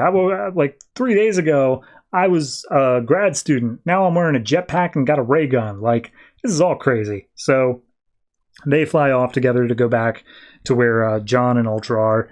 And John's just sitting there talking to Ultra, like mentally, and just like, what do you want? You want some toys? I can get you some toys or something. Is that what you want? And Ultra starts talking to him in like actual words. And he's like, bro, you're like a week old. Are you kidding me? You can talk in words? And Ultra says, as Miavin and Alana come back, says, time broken, he is coming, hurt Ultra, death of all. And before they have any time to react, the ceiling caves in, and in comes Mon-El from the Legion of Superheroes, saying, hey, we came from through time and space because we got to destroy that child or else the Legion of Superheroes will die. So, some stakes. I'm pretty sure that New 52 established that the Legion of Superheroes, like, cannot get back to current time. Like, that was in the original New 52 series, but whatever, I guess. I trust Jeff Lemire a lot more than I trusted that book. It's just the origin story of Equinox. She hasn't taken on the name yet, but that is who she is. It's an interesting concept of, basically taking some tribal myths, turning it into a superhero, and then running with it. I'm not opposed to it. I'm hoping that it is being respectful to the tribal myths. It feels like it is, but we'll see about it. Overall, I'm going to say this one is probably... feels like a 7 to me. I don't know. It didn't feel like there was too much to it. And the fact that we even had to get like a recap page in the beginning to say like, we know you forgot what was happening last issue. Here it is again. I like the fact that it exists, but it also just proves how little of an impact the series is really having on me that I needed that page. So yeah, I'll give this one a 7, but it is... I'm hoping that it makes more of an impact as we move into the next arc. I'm hoping that it can really lodge itself and make it clear of this is what this book is for.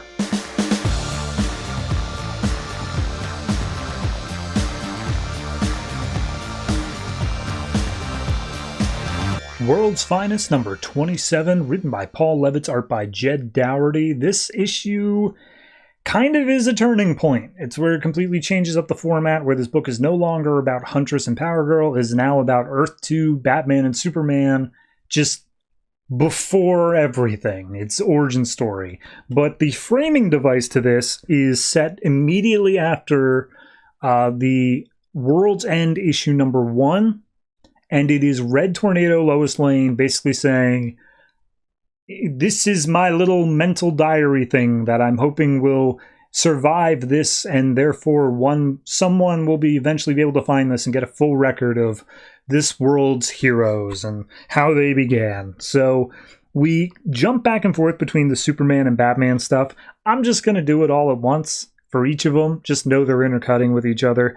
The Superman one is that the sun on Krypton, the red sun, is fading away. It's starting to die, and it's a problem, but ultimately it is a long-term problem rather than a short-term one. And Jor-El comes back and he's like, oh, we've tried to talk to the higher-ups and none of them are listening. Our sun will die and Krypton will die with it. And Laura comes in and is just like, oh, we knew this was coming. This is all prophecies. You really think you could change destiny? And Jor-El's just like, I mean, I got to try, right? I got to do something. It's like, if I don't, our children are doomed. Like, this is very clearly a metaphor for climate change. And so we see him walk over to the computer and he activates a rocket. And he is like, this is if all roads lead to hell, then we're going to take the one that at least gives us the best chance here.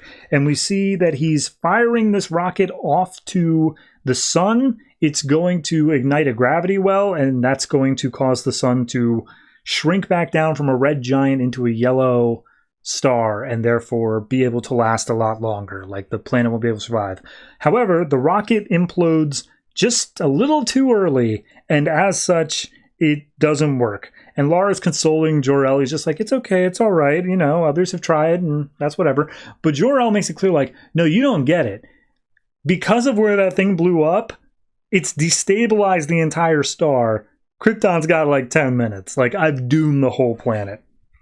So he's freaking out. He's trying to figure out what to do. Laura's just like, oh, what are we supposed to do, honey? Like, surely we have some other plan. And Jor-El's just like, we can die. That's about all I got right now.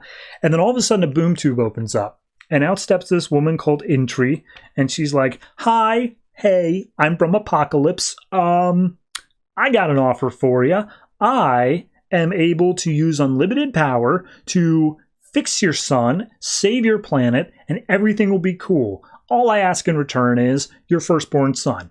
Gimme, I want him now. And they're just like, what? No, Jesus. And it's like, look, your entire race will survive. You'll survive. You can just make more kids. I just want that one right now. We're going to get him sooner or later. I just want it to be earlier on so we can train him properly. And Jor-El's like, all right, you're clearly like a demon or something. I ain't playing this. Go back to your weird-ass boom portal thing. And she's like, all right, whatever. I mean, we're immortal. We'll just wait it out, and then we're going to laugh at you as you die.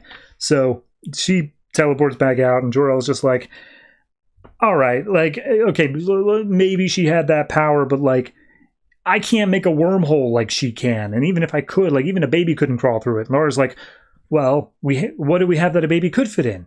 You have other rockets, don't you? Can we put babies in the rockets? Can we get the children of Krypton off of the planet? And he's just like, maybe. Yeah, no, that could definitely work. Go get as many babies as you can think of. Go get Kara, go get Val, and go get a secret fourth one that we're not going to tell you about yet. And we see 4 rocket ships blasting their way off the planet. So that's that. Meanwhile, over in the Bruce subplot, we see, newborn Bruce, but Thomas Wayne. We established over in his backstory that he was in deep with the Falcons, and he tried getting out, and that's what led to a whole bunch of crazy stuff. But this is the point where he's saying, like, you know what, I'm not running from the Falcons, not from Frankie. Like, he's not getting rid of me. I'm not getting out of Gotham. So we see him saying, like, oh yeah, don't worry, I'm gonna make sure our son is safe. And Martha's just like, oh, don't take any silly chances there, Thomas. So he meets up with Frankie, or Frankie tracks him down, and Thomas is just like, I told you I want nothing to do with you. And he's like, yeah, of course, but like, how about we go get a coffee? Let's go do that. And Thomas is just like, no, seriously, I don't want to do anything to do with you. He's like, coffee, let's go. So they go to a coffee shop, and again, Thomas is strong on him, saying that he doesn't want anything to do with him. Frankie's like, look, we've done a lot of stuff together, you and I. All I'm asking for is one last little favor. No drugs, no nothing like that. I just need you to lose your hospital ID right here on this table for just like a day or so, and then report it. And he's like, why? So you can go in and get drugs? And Frankie stabs him with a fork in the hand. He's just like, I told you, no drugs, and you're starting to piss me off. There's this TV station owner who's got a baby son named Alan Scott.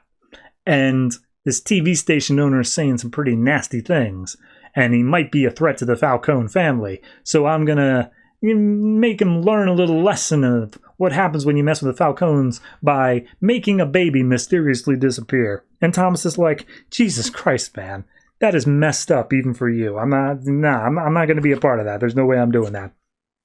And Frankie's just like, oh, I mean, the kid means nothing to you. You don't care about that kid. Think about your own kid. You want Bruce to be safe, don't you? How about you think about what's important? And Thomas is like, you know what? You're right. I know what's important. And he punches Frankie in the face. Frankie pulls out a knife. The whole crowd goes running. And he's just like, oh, what? You think you could fight me? You freaking blue blood? And he managed to get one stab off on Thomas's arm, but Thomas tackles him on the ground, just starts beating him in the face. And he's just like, you know what? I've been taking a lot less crap recently. It feels good. And if you ever come after my boy, I've got enough dirt on you guys to put you in prison for decades. And we see him go to some law offices that used to work with his father. And he's just like, hey, here's a book. It's got a bunch of evidence in it. If anything happens to my son, specifically my son, not to me or my wife, but to my son, I want you to give this to a district attorney or somebody that you trust is going to seek justice. And he's like, okay, of course, sir. You know, my father and your father did so much in India. And it's basically a torture pun where apparently a servant to someone else is called a Batman during that period in India. And they just make a joke out of it. So that ends. Red Tornado's like, yep, that's my recount of their origins, but lo and behold, that is not all they did. Tune in next time to see what other crazy stuff these two children did. And then the cover teases Wonder Woman. So, yeah. I don't know. In theory, the pivot to, okay, the history of Earth 2, Batman and Superman, I don't mind. I think that could be very interesting in a lot of ways, because you can basically redo the origin however you want. That being said, I don't think I needed this part of the origin. Like, I think that this could have been left essentially untouched. We already had Batman's backstory because Thomas Wayne went fully in depth with it. So, like, having it reestablished again here in a slightly different way, not really doing all that much. Superman's, I mean, the fact that Jor-El's directly responsible is kind of a big change. But, like, overall, I kind of think that we should have started with them already being where they are. So, like, Clark is on Earth and Bruce already has dead parents. So I think that would have worked out better for me, but if we had to have this issue, it's okay, I guess. I'll give it I think I'm actually just going to give it a 6.5. It's just, I don't know, something that really wasn't working for me. Honestly, the framing device was also a little weak as well. If you're just going to tell the story, tell the story. You don't got to tie it into like, and this is what's happening over in Earth 2 right now. Like, no, just do what you got to do. So, yeah, 6.5. Hopefully it gets better over the next few issues.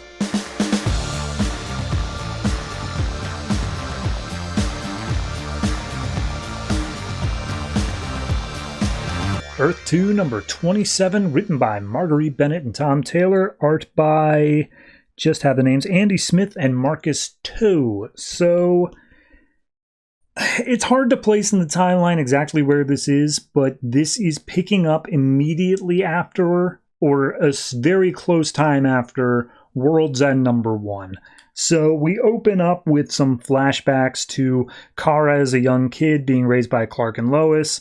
Helena is walking the streets of Gotham, and she's like with some friends. That's like 8 years ago. 5 years ago, Kara and Helena celebrating Helena's birthday on Earth 0. And then 45 years ago with baby Val-Zod on Krypton. So we continue with these stories. The one where baby Kara is being raised, she discovers that she has her powers, and Clark and Lois are like, oh my god, do you know what this means? She's going to be as strong as you someday, Clark. She's going to be as powerful as Superman. And the one in Gotham, we see some friends walking down the street. A mugger comes out to attack Helena, and before he can do anything, all of a sudden his feet are bound up by a tether cable, and he's strung up from a lamppost, and they're looking around like, was that Batman? And Helena's like, nah, that wasn't Batman. I don't know who that was. We see Helena is having trouble celebrating her birthday on a different Earth. This is after they shortly arrived. So she's having a hard time, but then she does end up warming up to Kara, who insists on having her blow out the candles on a cake and whatnot. And then we see Val-Zod, his parents were just executed, and little baby Kara comes over and it's just like, oh, hey, your parents are dead. my parents are dead too. I'm Kara. And she just introduces herself and has fun. So while that's going on, we then cut over to CERN. We cut over to Switzerland, where all of our heroes are worrying about getting to the fire pits. However, there are a bunch of scientists that are trapped at CERN because of the earthquakes that just recently happened, and they have to go save them. So Huntress, Power Girl, Val-Zod, Red Tornado, and Batman all go down. And Val-Zod and Kara are talking to each other. They're like, hey, do you remember me? I'm Val-Zod. And Kara's like, yeah, no, totally. But do you remember me? And she's like, yeah, totally. Could you hear me earlier? And Val's like, what? Huh? So at that point, they end up getting to the door. We see there's some rubbish in the way, and they just start tossing it out of the way. Val-Zod's like, hey, I really appreciate how strong you are. And Kara's like, thanks, it's granola bars. And Helena's like, can you two just stop flirting? Like, for a little bit here? We got some major issues going on right now. And as they make their way in, they see a whole bunch of things, theoretically scientists, that are corrupted with some crazy-ass monstrous virus. And Batman immediately jumps in, starts throwing punches, and Helena's like, how in the hell does your geriatric ass move so quickly? And he's like, it's a long story, don't worry about it. So they punch their way deep into a tunnel. Red Tornado follows in slightly afterwards, and then Kara and Val-Zod are following up the rear. And then all of a sudden, doors slam shut, separates them into 3 different groups. So we see some scientists who haven't been corrupted. They managed to get the attention of Helena and Batman, and they're like, oh, you with the World Army? Please, can we help? And Thomas is immediately just like, Helena, wait, hold on. I want to talk to you. I'm your grandfather. And she's just like, BS, man. My grandfather died in an alley, and that is everything that my dad made very clear. So you are not alive, even if you are. And Thomas tries explaining, like, no, Bruce needed me to be dead. I'm sorry. I never wanted you to be alone in the world. And I want you to know you have a family. And Helena's like, I do have a family. It ain't you, though. So Kara and Val-Zod are trying to punch through the doors. Red Tornado's like, whoa, hold on, don't. I've got a scientist here. You're going to collapse the place if you try punching this door down, okay? So just hold on. And one of the scientists talks up saying, like, yeah, there was a being called Bedlam. He used our stuff for nefarious purposes. And then he opened up some portals that let some monsters in, and they started attacking the scientists. And as soon as the scientists were touched, they became monsters too. So, like, they're in the tunnel of CERN. If they get out, they could infect the whole world. So at that point, we cut back to Lena. She's asking how he got so strong and so fast. And Batman's like, I use a drug called Miraclo. It makes me strong and fast, but like I overexerted myself. I'm already out and like I'm burned out. And she's like, cool. There's a lot of monsters here. Give me some. And Batman just flips his lid. He's like, young lady, I am your grandfather, and I will not give you drugs. Don't you ever ask me that again. You understand that? And they just, like, turn away from each other. So we see the scientist is talking to Val-Zod and Kara, saying, like, hey, there's a bunch of monsters in there. They're going to be hard to beat, and you have to make sure you wipe out the entire virus. But if you guys zoom around the tunnels at super speeds and then collide with each other, it theoretically could have enough energy to match that of a neutron bomb, therefore incinerating everything inside of that tunnel, no matter what. You want to do that? And immediately Kara's just like, oh, hell yeah, let's go. So a few of the monsters are trying to bust their way in to get to the last remaining scientists where Helena and Batman are. They're holding off down the fort as the call comes in saying, hey, you guys need to close up the door because there's about to be a neutron bomb explosion in there. And she's just like, oh, okay, yeah, that's totally easy with monsters beating it down that we can't touch. So she ends up firing some crossbow bolts at it, and Batman's like, you always were the smart one. So Kara and Val-Zod start making their way round and round around the CERN thing, just punching monsters' heads off as they go. And as soon as the scientist says they're up to speed, they end up colliding into what I can only describe as a super tango pose, and it causes a massive explosion that incinerates all the monsters. And Batman and Helena look at each other because they close the doors in time. They're like, nice work, kid. You got the touch. So all the things were burned away. The scientist says, okay, Kryptonians, you guys got some massive energy coming off you. You need to fly out of the facility quickly and burn it off in space. So they fly off with a smile up towards the sun. We see all the little moments, once again from the beginning, of Kara falling out of the sky because she flew too high and Clark catching her. The bag that Helena almost lost in the mugging is returned to her bedroom window in the middle of the night. It was her grandfather. Helena and Kara celebrating a birthday, and she blows out her candles, makes a wish, and says, I already got everything I want. And then Val-Zod, this is the big one, Val-Zod and Kara get separated into separate rockets on the planet, but they can still hear each other until it looks like Val-Zod goes through a black hole or a wormhole of some sort, and she just keeps on calling out like, Val, can you hear me? Val? And there's no response. So up in space, they burn off their energy. They smile. They hold hands. Very clearly something going on there. And we see the entire group reunite, and it says, what is love? This is. So it's corny. I'll give it that. No, it's not a bad issue. It just feels very self-contained. It feels like it's just doing its own little mini thing here. I am wondering how is this book going to move with the existence of World's End, like a weekly that seems like it's much more forwarding of the plot. If this kind of becomes a tangential book, I'm going to be really disappointed. If this is kind of like, you don't have to read this book anymore, but it's going to provide more insight into like character dynamics and like other little things like that. That's going to be very disappointing if that's all this is. And that's what this issue kind of feels like to me. So overall, I think this one is probably just it's like a 6.5. I don't think I can quite give it the 7. It's just a little bit lesser than that, but it's close. It's missing just like a tiny little thing. I couldn't even tell you what it is, but just a tiny little thing. I think it's the feeling of consequences that anything that happens in this book is going to matter for what is going on in the other books. Instead, it just kind of feels like, and now everyone's cool with each other. Moving on. So yeah, 6.5 for this.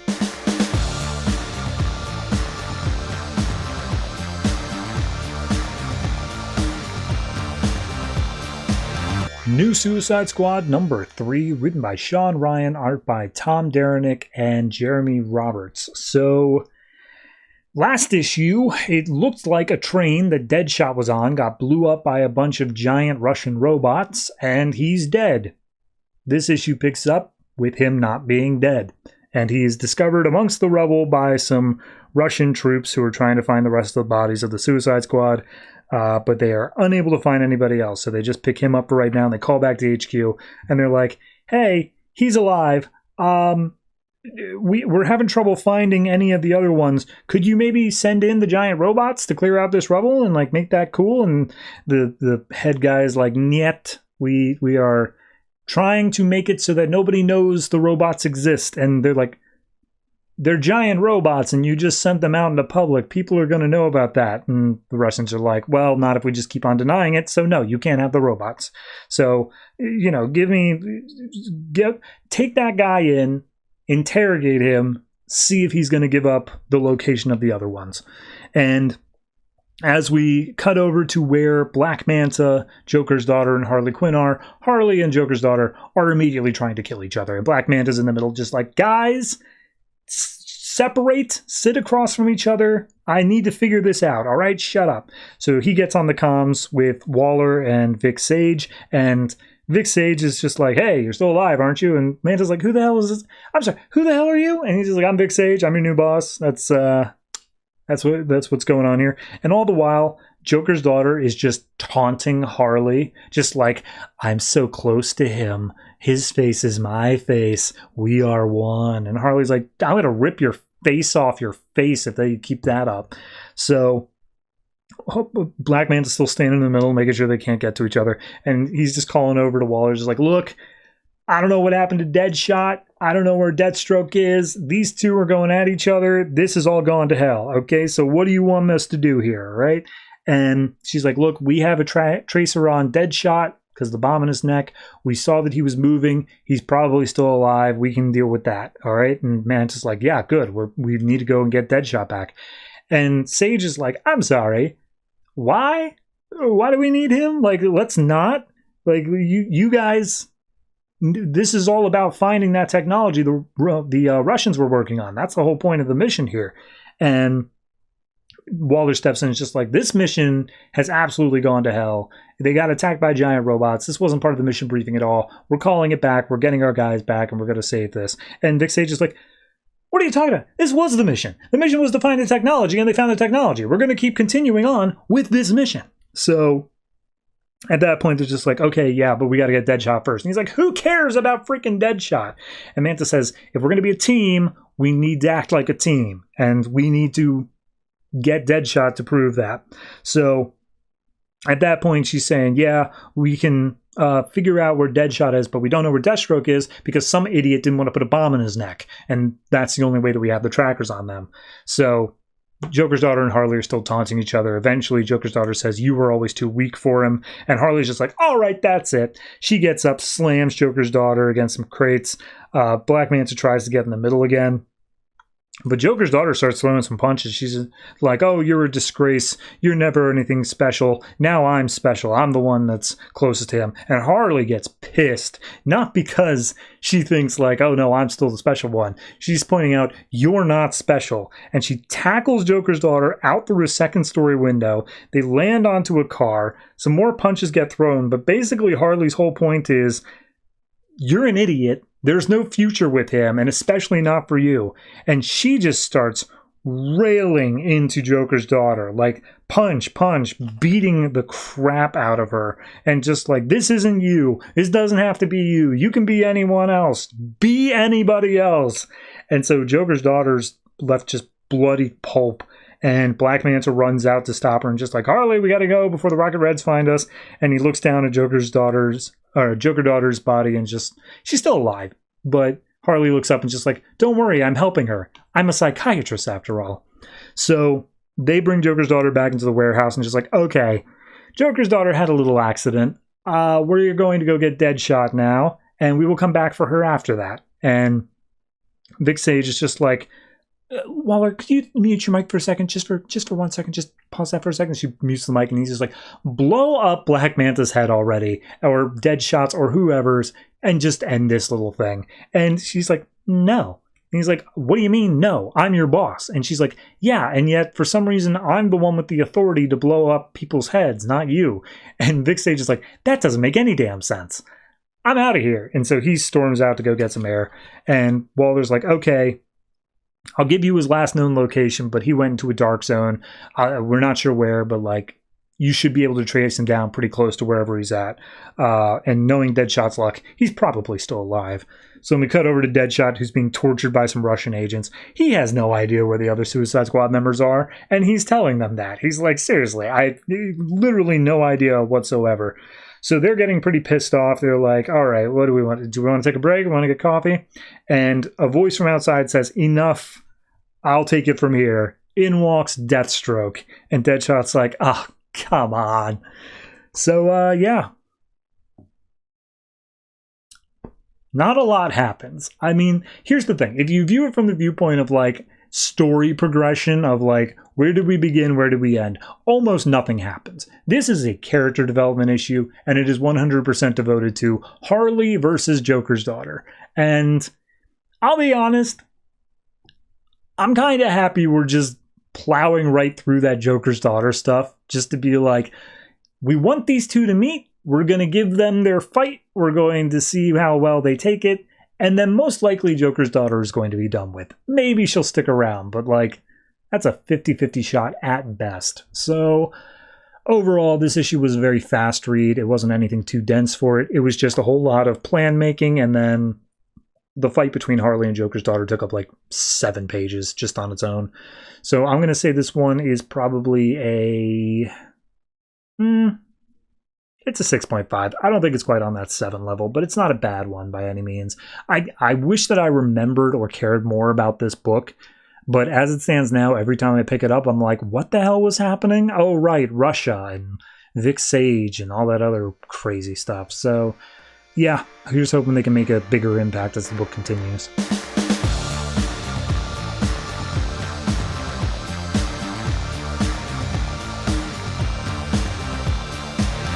Constantine number 18, written by Ray Fawkes, art by Jeremy Haun. So last issue we had Constantine.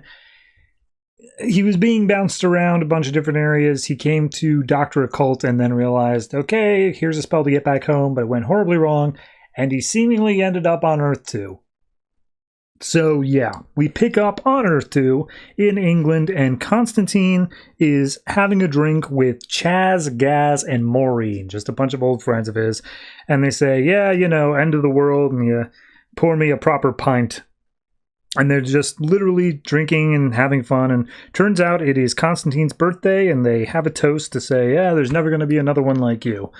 Meanwhile, cut to Constantine. He is somewhere outside of London, and he's being attacked by parademons on all sides, and he's freaked out a little bit, but he's like, all right, no big deal, I can do this. But he already can tell something feels wrong. He looks out at the London skyline, it doesn't look right, everything's just a bit messed up. So the parademons lurch after him, they manage to grab hold of him, and he says like, oh, I try to get a defensive incantation out, but like this thing was already too fast. So he manages to throw out a different like fire spell or something, and then a voice from behind him says World Walker, and we see that it wasn't actually him casting the spell, it was Wotan, which if you haven't been reading Earth 2, I'm not going to explain Wotan, except that he is a sorcerer. So he's doing a whole big cast thing, and he manages to say, hey, you owe me, and I'm going to take what you owe me right now. I'm taking away your magic. And so he thrusts forward some magical tendrils or whatnot. Constantine recognizes him, and he's like, okay, I know what he's doing. I'll put up this specific charm, and everything should be fine. But then he gets hit in the shoulder by it, and it stings him, and he's like, I don't understand. I had plenty of time. I cast the spell right. I moved first. That shouldn't have done anything. And he looks down at the charm that he had in his hand, and it's cracked open, and there's like ashes in it. And he's like, all right, something's wrong here. So Wotan calls out and just like, oh, you laugh in my direction, World Walker. Is that what this is? Cut back to the bar. We see Constantine's rubbing his shoulder. It's clearly in pain. And he's like, oh God, I don't know. What is this all about? So the friends once again continue the conversation. They're talking about how they were in the band Mucous Membrane, and they were playing a gig and all that stuff, and they're just happy for everything that was going on. And Constantine, he's not happy. Something is clearly bothering him, but he doesn't know what it is. Maureen leans over just like, oh, hey, should we go home? Is this something, are you having a hard time? And I think it's Chaz points out, like, yeah, who would have thought that you, out of the whole group, you were the one who managed to get married, Constantine, and married to Maureen of all of them. And they mention how, yeah, none of us thought we would live past our, 26 or whatever, but here we are approaching 30, and it's the apocalypse out there, it's the end of the world, but, we got to go ahead and do it. And they're, of course, referencing Earth 2's invasions and whatnot, all that crazy stuff that happened there.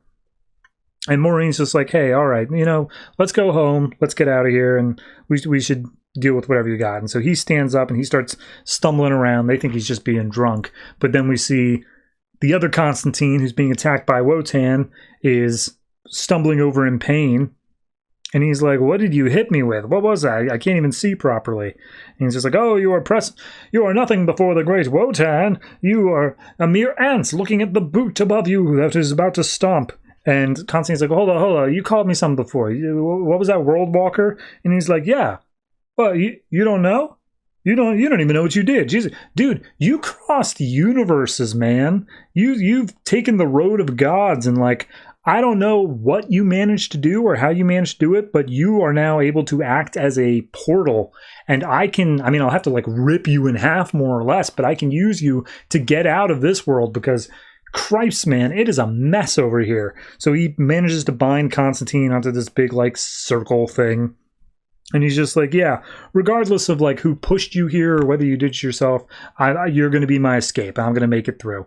And Constantine's just like, oh yeah? Well, go ahead. I don't want to listen to you talk anyway. Do it if you're going to do it. And Wotan's like, I am Wotan. I will monologue as long as I want. And he's just like, oh yeah? Well, here's the thing. We both know that if you rip me open and you do this, I'm going to be dead anyway. So what's the point of even talking to me? And as he's saying all this, he's doing like little hand motions, and he manages to get his hand up and free, but then it like zaps back into place. And he's like, damn it, I don't get it. I'm doing everything right. I'm doing all of the spells that I need to do correctly. Why is nothing working?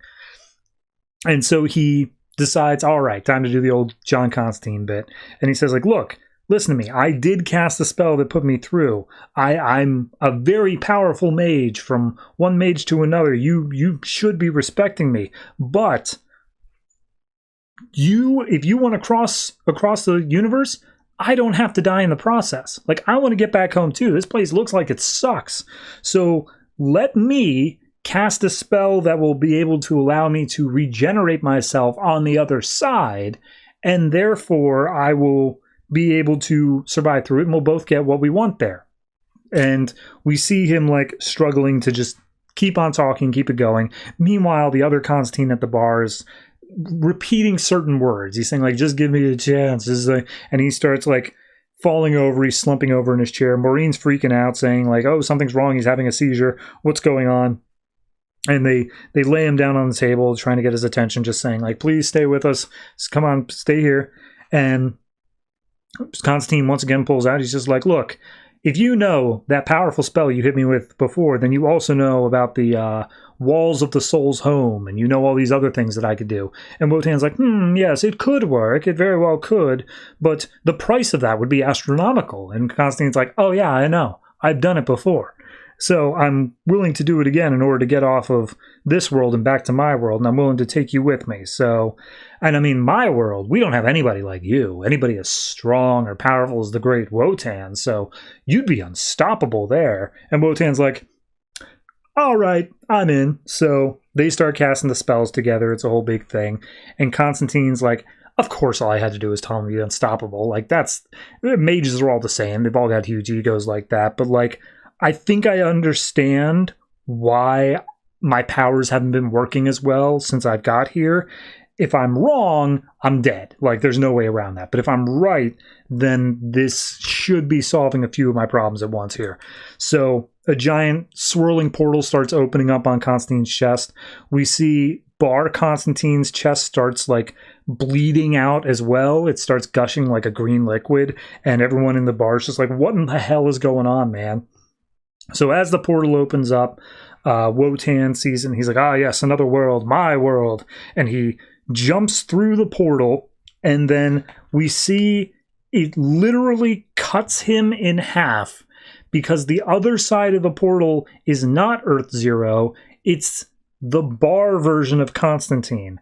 And the magical version of Constantine explains, on this Earth, there's another version of me.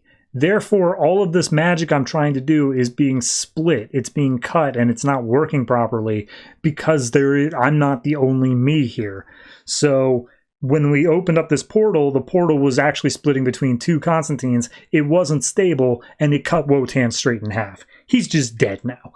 So at that point, Constantine falls to his knees, he vomits, and he's like, all right, well, I managed to take care of the Wotan problem, and I know that there's another me somewhere. So first thing I gotta do is find the other version of me. So he grabs some of Wotan's blood, he lights up a cigarette, and he starts making circles around him to start doing incantations. So step one is find John Constantine. I like it. I think it's a nice little...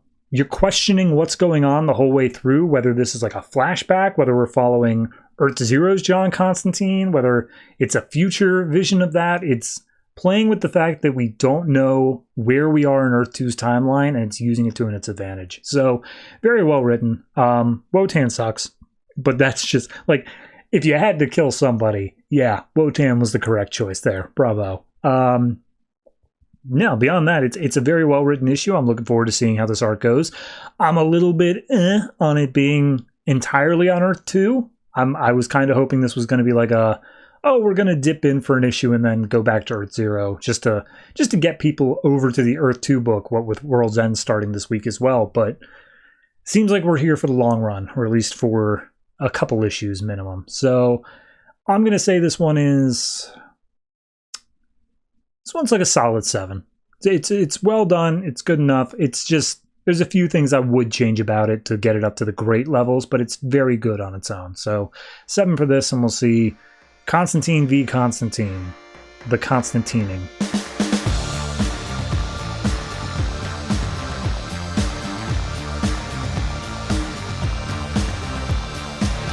Batman Eternal number 27, written by Snyder, Tynion, Fawkes, Higgins, and Seeley, art by Javier Garron. So this issue picks up in Arkham Asylum. A few of the inmates are creeping through, and they've got some messed up stuff going on with their bodies, when all of a sudden they're accosted by Killer Croc, and Croc's like, hey, look, I get it. I was in Arkham. I could have very well been in your shoes right now with this weird black plague thing going on, but I'm not, and you're in the way of me finding one of my people. And so he starts attacking them. We then cut over to GCPD officers who are coming up to Jason Bard, and they're like, hey, boss, it's absolutely insane out there, and I'm not feeling safe. And they're like, Bard's just like, you guys are cops. Like, you're above it all. You don't have to worry about anything anymore. Just go out and do your jobs.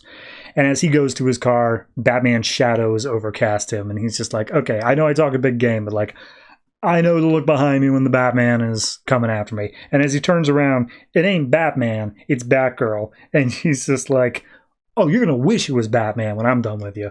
So, if you remember a few issues ago, there was a young girl named Jade who was a part of Killer Croc's thing. Just, that's the girl that Killer Croc is after. We'll get to it. But she is being dropped off at her next of kin, which turns out to be this gangster guy named Ibanescu. And he's working with Tiger Shark, which means that his home is currently filled with God knows how many exotic animals.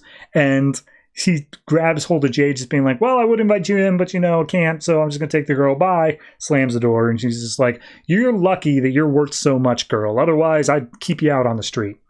So then all of a sudden, he gets a call from one of his guys saying, hey, turn on the live feed. Like, hey, you got to see what's going on. We were trying to do a drop for the ferrymen, and it got interrupted by the Whisper Gang, and you're not going to believe who's here.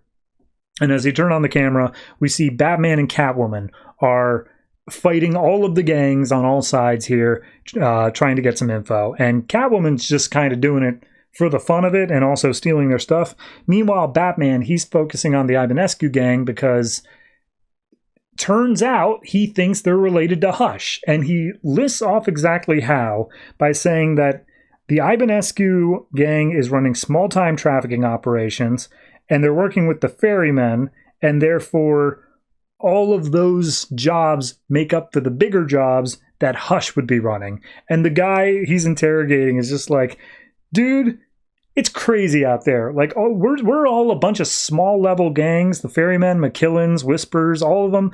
We're all second tier, and we're just scrambling for whatever we can right now. Like, you got to believe us. I don't know nothing about no Hush, man. So at that point, we cut over to Leslie Tompkins' Child Services, and they're recounting how when they dropped Jade off, it looked like a zoo, when all of a sudden, bursting through the window is Killer Croc, and he's like, hey, there's a girl here named Jade.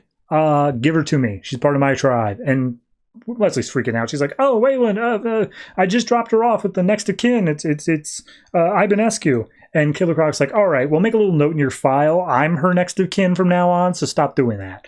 So Catwoman and Batman make their way out of the tunnels, and Batman's like, who could have told the Whisper Gang that the Ibanescus were making a drop right then? Like, that's the only thing I can't figure out. And Catwoman's like, oh, that's easy. I told them. And Batman's like, I'm sorry, you did what?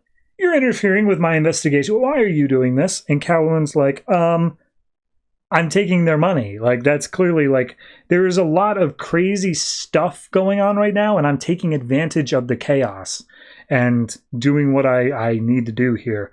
And Batman's like, can you just work with me? Can you just, like, talk to me here? Like, during things, when things get this crazy, all we've got is each other. And Catwoman's like, oh, no. That may work with your Bat family, but that does not work with me. I work alone. So she goes off on her own.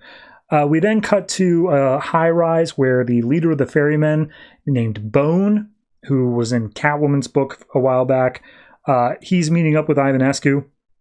And Bone's upset because the drop got interrupted. And Ivanescu's like, well, I brought you something even better. This is Jade. It's my niece, but her real name is Jade McKillen. And she is the youngest daughter of the McKillen gang. And that's obviously worth some bargaining points. And he's just like, yeah, that could be worth something, baby. And it's like, oh, and also she can lead us to someone who you want dead because she almost beat you to a pulp, Catwoman. And Bones just gets super pissed off, like, oh, yeah. Oh, this is going to be great.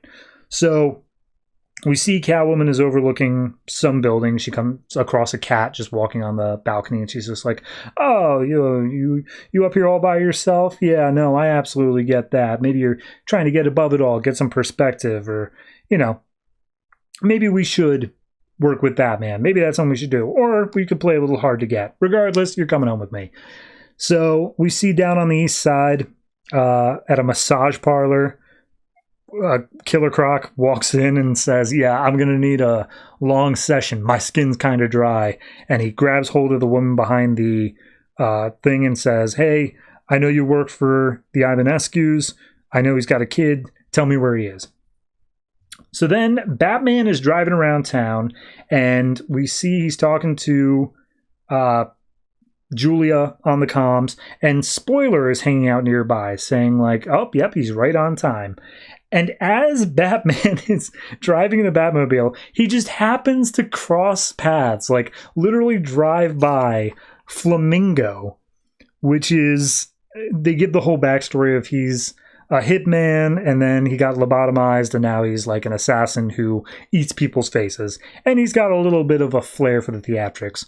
So they both drive by each other. They recognize each other. They swerve around and have like a jousting match together. And Batman just pops out like a little bat spike from the side of his wheel and trips up his motorcycle. And like Flamingo goes flying off to the side. So literally not even a fight. However, Spoiler has a little notebook, and she, before Batman can get out of the car, writes a note and sticks it to Flamingo's body. And the note says, Dear Batman, I'm a concerned citizen of Gotham. I would like to bring your attention to #BatTracker. It's people who post your location online whenever they see your Batmobile. And some people who are dedicated enough could use it to extrapolate where you are going to be at any given time. They could predict your next appearance, a la what I have done here. So just thought you should know. And also that the Flamingo guy was absolutely trying to kill me. So thanks for the save. Anyway, gotta run. Signed, the Spoiler. So we cut over to Batgirl, who's doing her absolute best Batman interrogation on Bard, dangling him off the edge of a building. And she's just like, oh, why is Jim Gordon still in jail? And Bard's just like, I'm sorry. You expect me to be afraid of Batgirl? Like, that's really Batgirl? You expect me? And she's just like, no, I don't expect you to be afraid of me. But you should be afraid of falling. And then she just like drops the cable that he's being held up on. And then we cut over to Catwoman, who's made her way back home. And she starts feeding her cats. She hears her stereo turn on in the other room. She's cautious of that for a second, but she sees it's Jade standing in the room. And she's like, hey, kid, look, you can come into my house if you want, but like, make yourself known. Don't just turn on my stereo. I need to know you're here. And Jade starts like sobbing, and she's just like, oh, I'm so sorry. He said you'd hear him otherwise. And the Skull Man made me do it. As we see Bone comes in with a baseball bat and is about to brutally attacked Catwoman. So see how that works out. It's fine. It's a here's the thing.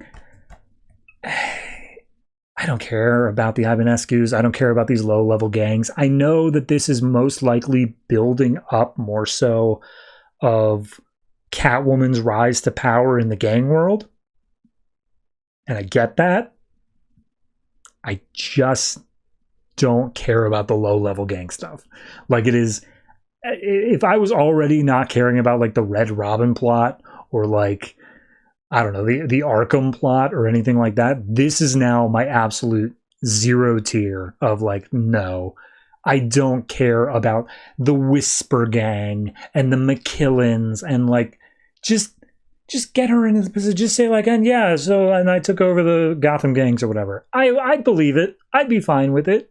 Give a few issues to it, but like, I don't need the full breakdown of how the smallest gangs in Gotham are reacting to this. So yeah, it's it's not a bad issue, but that shouldn't have been the focus of the whole issue. I'm going to say this is a 6 for me. I don't know. I just really wasn't enjoying myself reading through it, which is a bit of a bummer, but whatever. Every week's a new chance.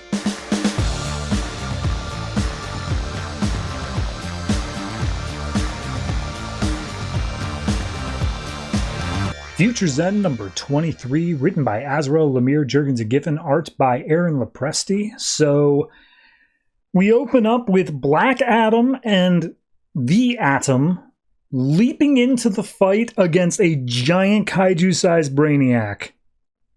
And it seems to be going well. And we see that Atom has released Black Adam from the Phantom Zone with the promise that he would be given passage back to Earth. And Atom's like, hey, yeah, no, I'm going to keep my promise, but you got to, like, give some breathing room here. And immediately Brainiac just grabs hold of Black Adam. It's just like, I've seen multiples of you before. I don't really care about you because of it. But, like, Frankenstein and Amethyst and all those on the ground, those ones are unique. I don't see them around very often, so you're coming with me. And immediately they send in the drones and all of them just start hacking and slashing. Everyone's got a sword now, including the Atom, except for Hawkman, because Hawkman's like, all right, I'm going after Engineer because she was my friend and I care about her. So he swoops in, grabs hold of her, saying like, hey, this isn't you. You've got to fight it, whatever's inside of you. And then Amethyst calls the audible of like, we got to get out of here. There's no way we're beating that thing, man. It's freaking huge. So Adam says, yep, good thing I brought along our ship. We just got to get inside. So they all start making their way in.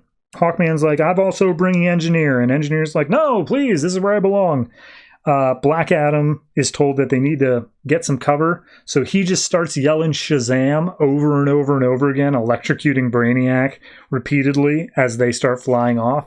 And as they get out, Black Adam manages to get out of Brainiac's grip. And Brainiac is like, wow, that's just unacceptable. I'm not going to let not only these specimens, but also one of my drones escape.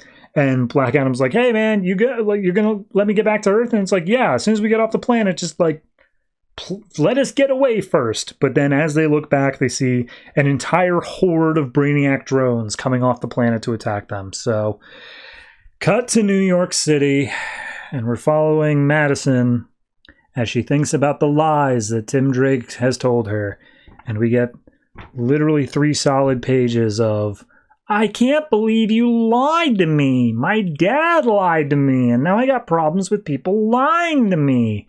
And Tim makes it clear of like, hey, I wasn't lying. Like, yes, I should have told you that, like, I remembered my past self, but like, I truly want to start a new life with you, and I have no connection to that old life anymore. And she's like, I don't care. You should have told me. You lied to me. And then she storms out, leaving her necklace jewelry thing with Tim. So as she's power walking through Central Park, she fears someone coming up behind her. She quickly turns and elbows whoever it is. Turns out it's Ronnie Raymond. And he's like, hey, yeah, sorry. I just wanted to talk to you. I saw you power walking. And she's like, yeah, look, hey, I hit on you. Your boyfriend tossed me out. I just wanted to apologize. I was a jerk, and I wanted to say sorry. And Madison's like, oh, okay, yeah. No, you're not lying to me, so I really appreciate that. And he's like, hey, I don't have class today or practice or anything. Do you can I buy you some coffee and I could show you I'm not a real monster or anything like that? And she's like, yeah, sure, that sounds nice. So they start power walking together. Meanwhile, off in the woods, wearing a baseball cap and being all hidden, Tim Drake watches on, and he sheds a single tear.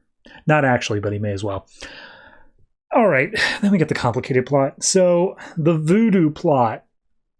Turns out that the guy who has enlisted Voodoo and all these other female fighters is Sergeant Rock. But not the new 52 version, like the original version, because he's like 90. Turns out that he's always been the one who's like in charge of them, and the people that he sent to kill them were actually just loose ends that he knew that they could tie up. long story short, he basically says, hey, we got a job for you guys. We want you to do it. And they're just like, no, screw you. We're not doing your dirty work. And he's just like, look, you're going to regardless of what you think here. But like, yeah, it's absolutely needing to be done. And so they try to attack him briefly. There's a bodyguard standing off to the side who stops them. Turns out it's an OMAC. It just looks like a regular dude. And he basically says, okay, here's the deal. Cadmus made a god named 50 Sue. And she has the power of God. And she can do whatever she wants. And she needs to be taken out. And they're just like, you want us to kill a kid? And it's like, no, this is not just some kid. Like, she's messed up.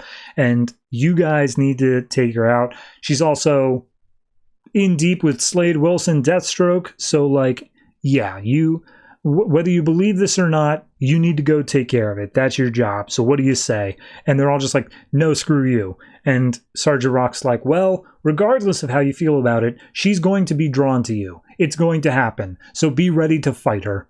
And we get one panel of 50 Sue just like looking off wistfully as Lana asks, is something wrong? And she's like, no, I'll let you know. God, every page got worse. We then cut to the 35 years in the future story. Mr. Terrific's doing some kung fu, yoga, training, whatever. And Brother Eye comes in saying like, Father, I think I feel an emotion. And he's like, no, you don't. You're a stupid program and I hate you. And he's like, no. There's no need to be mean because I'm feeling excited. And he's just like, no, of course you don't feel excited.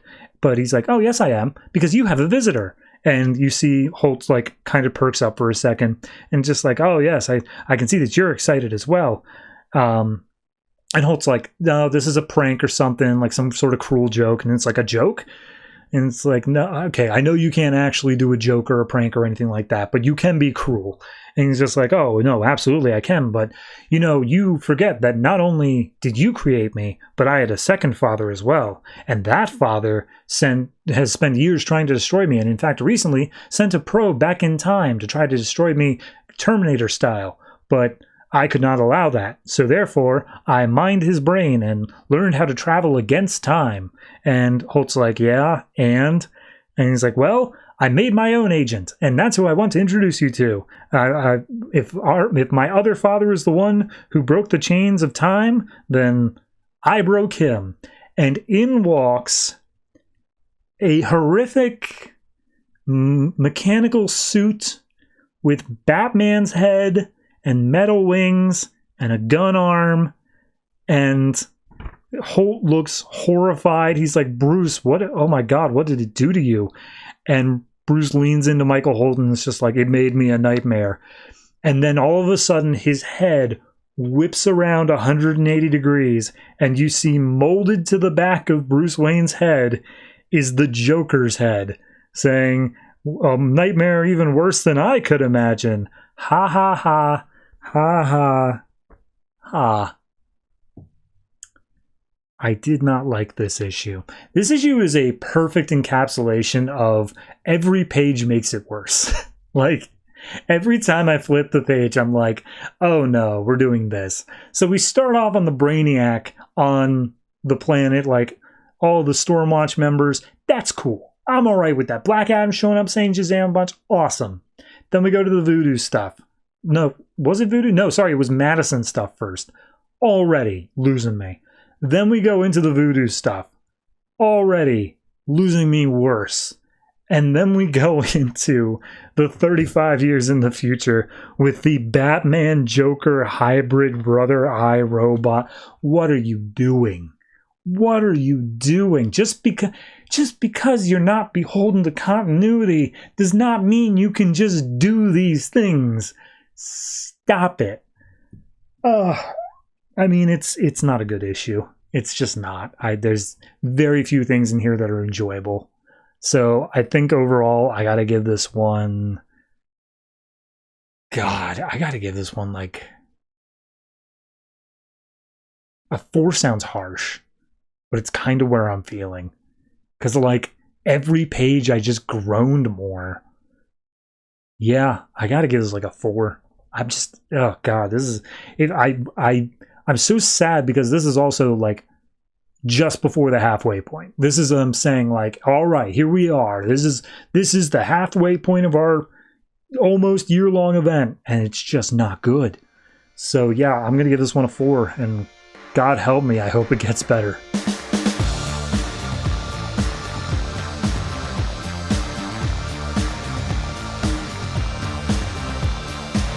And that's it. That is all the comics that came out from DC Comics this October 8th, 2014. And, you know, I may have lied a little bit at the beginning of the episode, but in my defense, I didn't read my paper at all and was just assuming DC was being a dick. Turns out I got 2 weeks in a row where it is a small amount of comics and I don't have to worry that much about it. So I'm going to go buy a lottery ticket, I guess, because how can one man be so lucky? Next week, I have 12 comics, and only one of them is a brand new number 1, though I'm sure there will be plenty of things popping up that are just going to be annoying. In terms of what they are, in no particular order, we have Batman and Robin, Batwoman, Red Hood and the Outlaws, Batman/Superman, Supergirl, Green Lantern New Guardians, Justice League, Teen Titans, our brand new number 1 of Trinity of Sin, and then 3 weeklies, as is constant now, Batman Eternal, Future's End, and World's End. So, Trinity of Sin, for anybody who doesn't know, Phantom Stranger, Pandora, and The Question. I don't know, Scooby-Dooing around solving mysteries or something in their van. I genuinely no idea what the plot of that book is. I'm sure it will be something supernatural, though, because that's about all they're good for. Beyond that, I'm sure Green Lantern is part of the Godhead event, and Batman Superman might be... No, Batman Superman's continuing on with that plot. I was going to say it might be an aftermath of Superman Doomed, but nope. So yeah, no, that's a pretty normal week, all things considered. I am more than welcome for it. Beyond that, not much more I really need to say, but if you have any thoughts on any of the comments or comics that I have talked about this week, last week, any week at all, go ahead and put them in the comments down below this video, or if you're listening to an audio version, you can visit one of the many social media platforms that we have a presence on. By many, I mean 3. By social media, I mean... that's pretty much accurate. We have a Discord, we have a subreddit, we have a Patreon. Links are in descriptions. Wherever you may be listening to, be sure to check that out. Beyond that, I really don't have anything more to say. I am done. Like, overall. For just give a tiny little hint about me, my personal life, for those who are interested at all. I live in America, very clearly. I have not made that a secret. What I have not let on is that I live in a swing state, and we are less than a month away from the general presidential election at this point, and living in a swing state during this time period is a hell that I would not wish on anybody else. It is just a constant barrage of, here's why this politician's going to ruin your life, but here's why this one's going to save all the babies. And it's like, okay, stop, please. I don't want to deal with this 24/7, but whoop-de-doo, I guess that's just the hell I live in. So yeah, I don't know where I was going with that. Suffice to say, thank you for watching or listening, however it is you consume this podcast. Be sure to give it a positive interaction. Please do not send me any election stuff. I am begging you. And always try to remember, if it ain't broke, don't fix it.